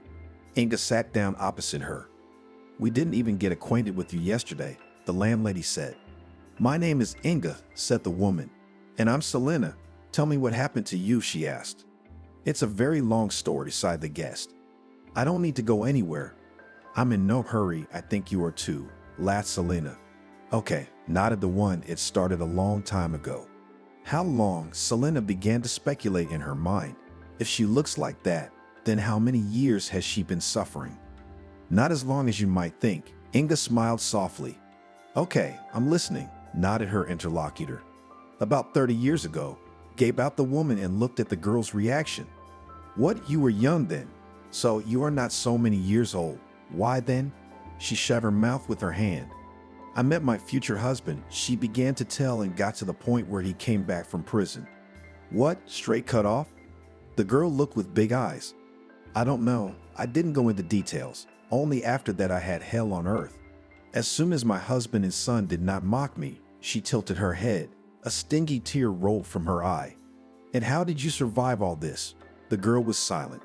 I don't know, I even tried to hang myself, but I didn't have the will, she said, asking him to let me go, but Jack kept me at home like a slave. And then it happened that my son attacked his wife. I interceded. He pushed me away, hit my head, ended up in the hospital. Terrible. Those were the only words Selena said. But for me, it was a step to salvation. When I woke up, I pretended like something was wrong and I didn't understand anything. I smiled all the time and did things I didn't understand. At home, they stopped taking me seriously, didn't pay attention to me, and I just needed it. She was getting angry with every word, so she was angry at the men in her family. I see, Spinall rubbed her hands. Yes, so they planned to get rid of me. They were discussing the plan. I wanted to come down at that moment. I heard it and froze. My ex-brother-in-law was going to poison me. I prepared myself. While he was in my room, I switched the capsule in his pocket for an ordinary sleeping pill. When I drank tea, of course, I fell down. They thought the deed was done. Inga stopped, drank tea, looked at Selena. And what next? She was already so engrossed that she was interested in everything else. I, of course, do not know it, but I can guess. I was taken to the forest. Imagine my own son. Okay, husband, but a bloodline. I do not understand. I woke up from the cold, heard footsteps, got scared, pretended to be unconscious again. A man came over. I was so afraid he would take me to the hospital. They would find out who I was and bring me back to that wretched house again, she sobbed. Yes, that's quite a story, Selena marveled. But he turned out to be a coward, scared of something, took me to the tramps that lived on the outskirts. And then I had to play amnesia. The people who brought the food were always asking around. What was their name? To help them find relatives, and I didn't want that. Let it be with vagrants, but I'm free. No one pokes me. No one commands me. She stopped again to drink tea. How did you end up here? It's far from the outskirts. Selena was already head over heels in that story. To be honest, it's not a good story. I don't want to tell it. I'm disgusted. You saw what I was like when I came here. She looked at her new acquaintance. Stay here. I won't tell anyone about you, said Celine. I need your help, Inga asked. Sure, whatever you want. The girl turned to listen. Need a good lawyer, I later, but I can pay. Waited for an answer after this question. I have one acquaintance. She remembered about Richard, Mom's boyfriend. He was just engaged in legal affairs. If you help me, you won't regret it, the woman said. All right, I'll try to talk him into it, the girl promised her. After that, everyone went about their business. Selena left the house after a couple of hours, and Inga just sat in an armchair and read a book. She thought everything over. The main thing was to get help, because Jack could do a lot. He agrees. Selena came home. What did you tell him? Inga wondered. Nothing of what you told me, just pressed on pity, admitted the girl. Well then, the war begins, clenched her fist, the one who had been bullied all her life. There was so much anger at the native people that even words cannot express. Richard, when he came to visit, he doubted for a long time that this client would be able to pay him. But he liked the story so much that he decided to take the case. You and I will file a statement, indicate there that they abused you, tried to kill you, and everything else, asked the man. Yes, that's right, she agreed with him. Do you have any witnesses to any of this? It was important. Yes, the ex-sister-in-law. The doctors can give extracts with all the references. Inga began to enumerate. Great, consider it a done deal, he snapped his fingers. The case had begun, but Jack and Arnold didn't know it yet. After they took the mother and wife out into the woods, they waited a few days to report them missing. When this happened, the son began to tell them that his mother, with her sick head, kept asking to be taken to one place or another. He was asked to show these places. First, they went to the market, then somewhere else, and the third object was the forest. But no matter how many times they looked, there was no body. Did the wolves eat her? Arnold wondered when he talked to his father. Nothing. Soon time will pass, they will consider her missing, and we will still get the inheritance, his father reassured him. Of course, without a death certificate, no one would give them anything. They lurked and waited for the time to pass when the woman would be reported missing. Why don't you find out anything? Arnold was nervous.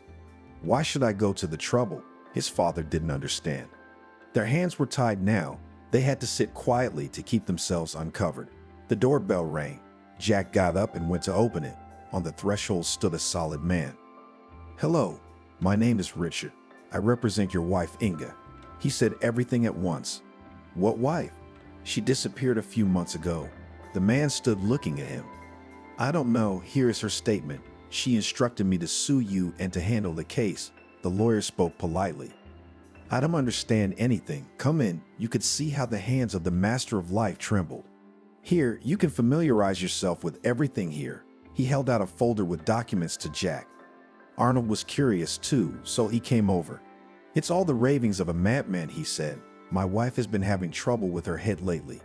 That's not true, and the doctors can confirm that she's fine.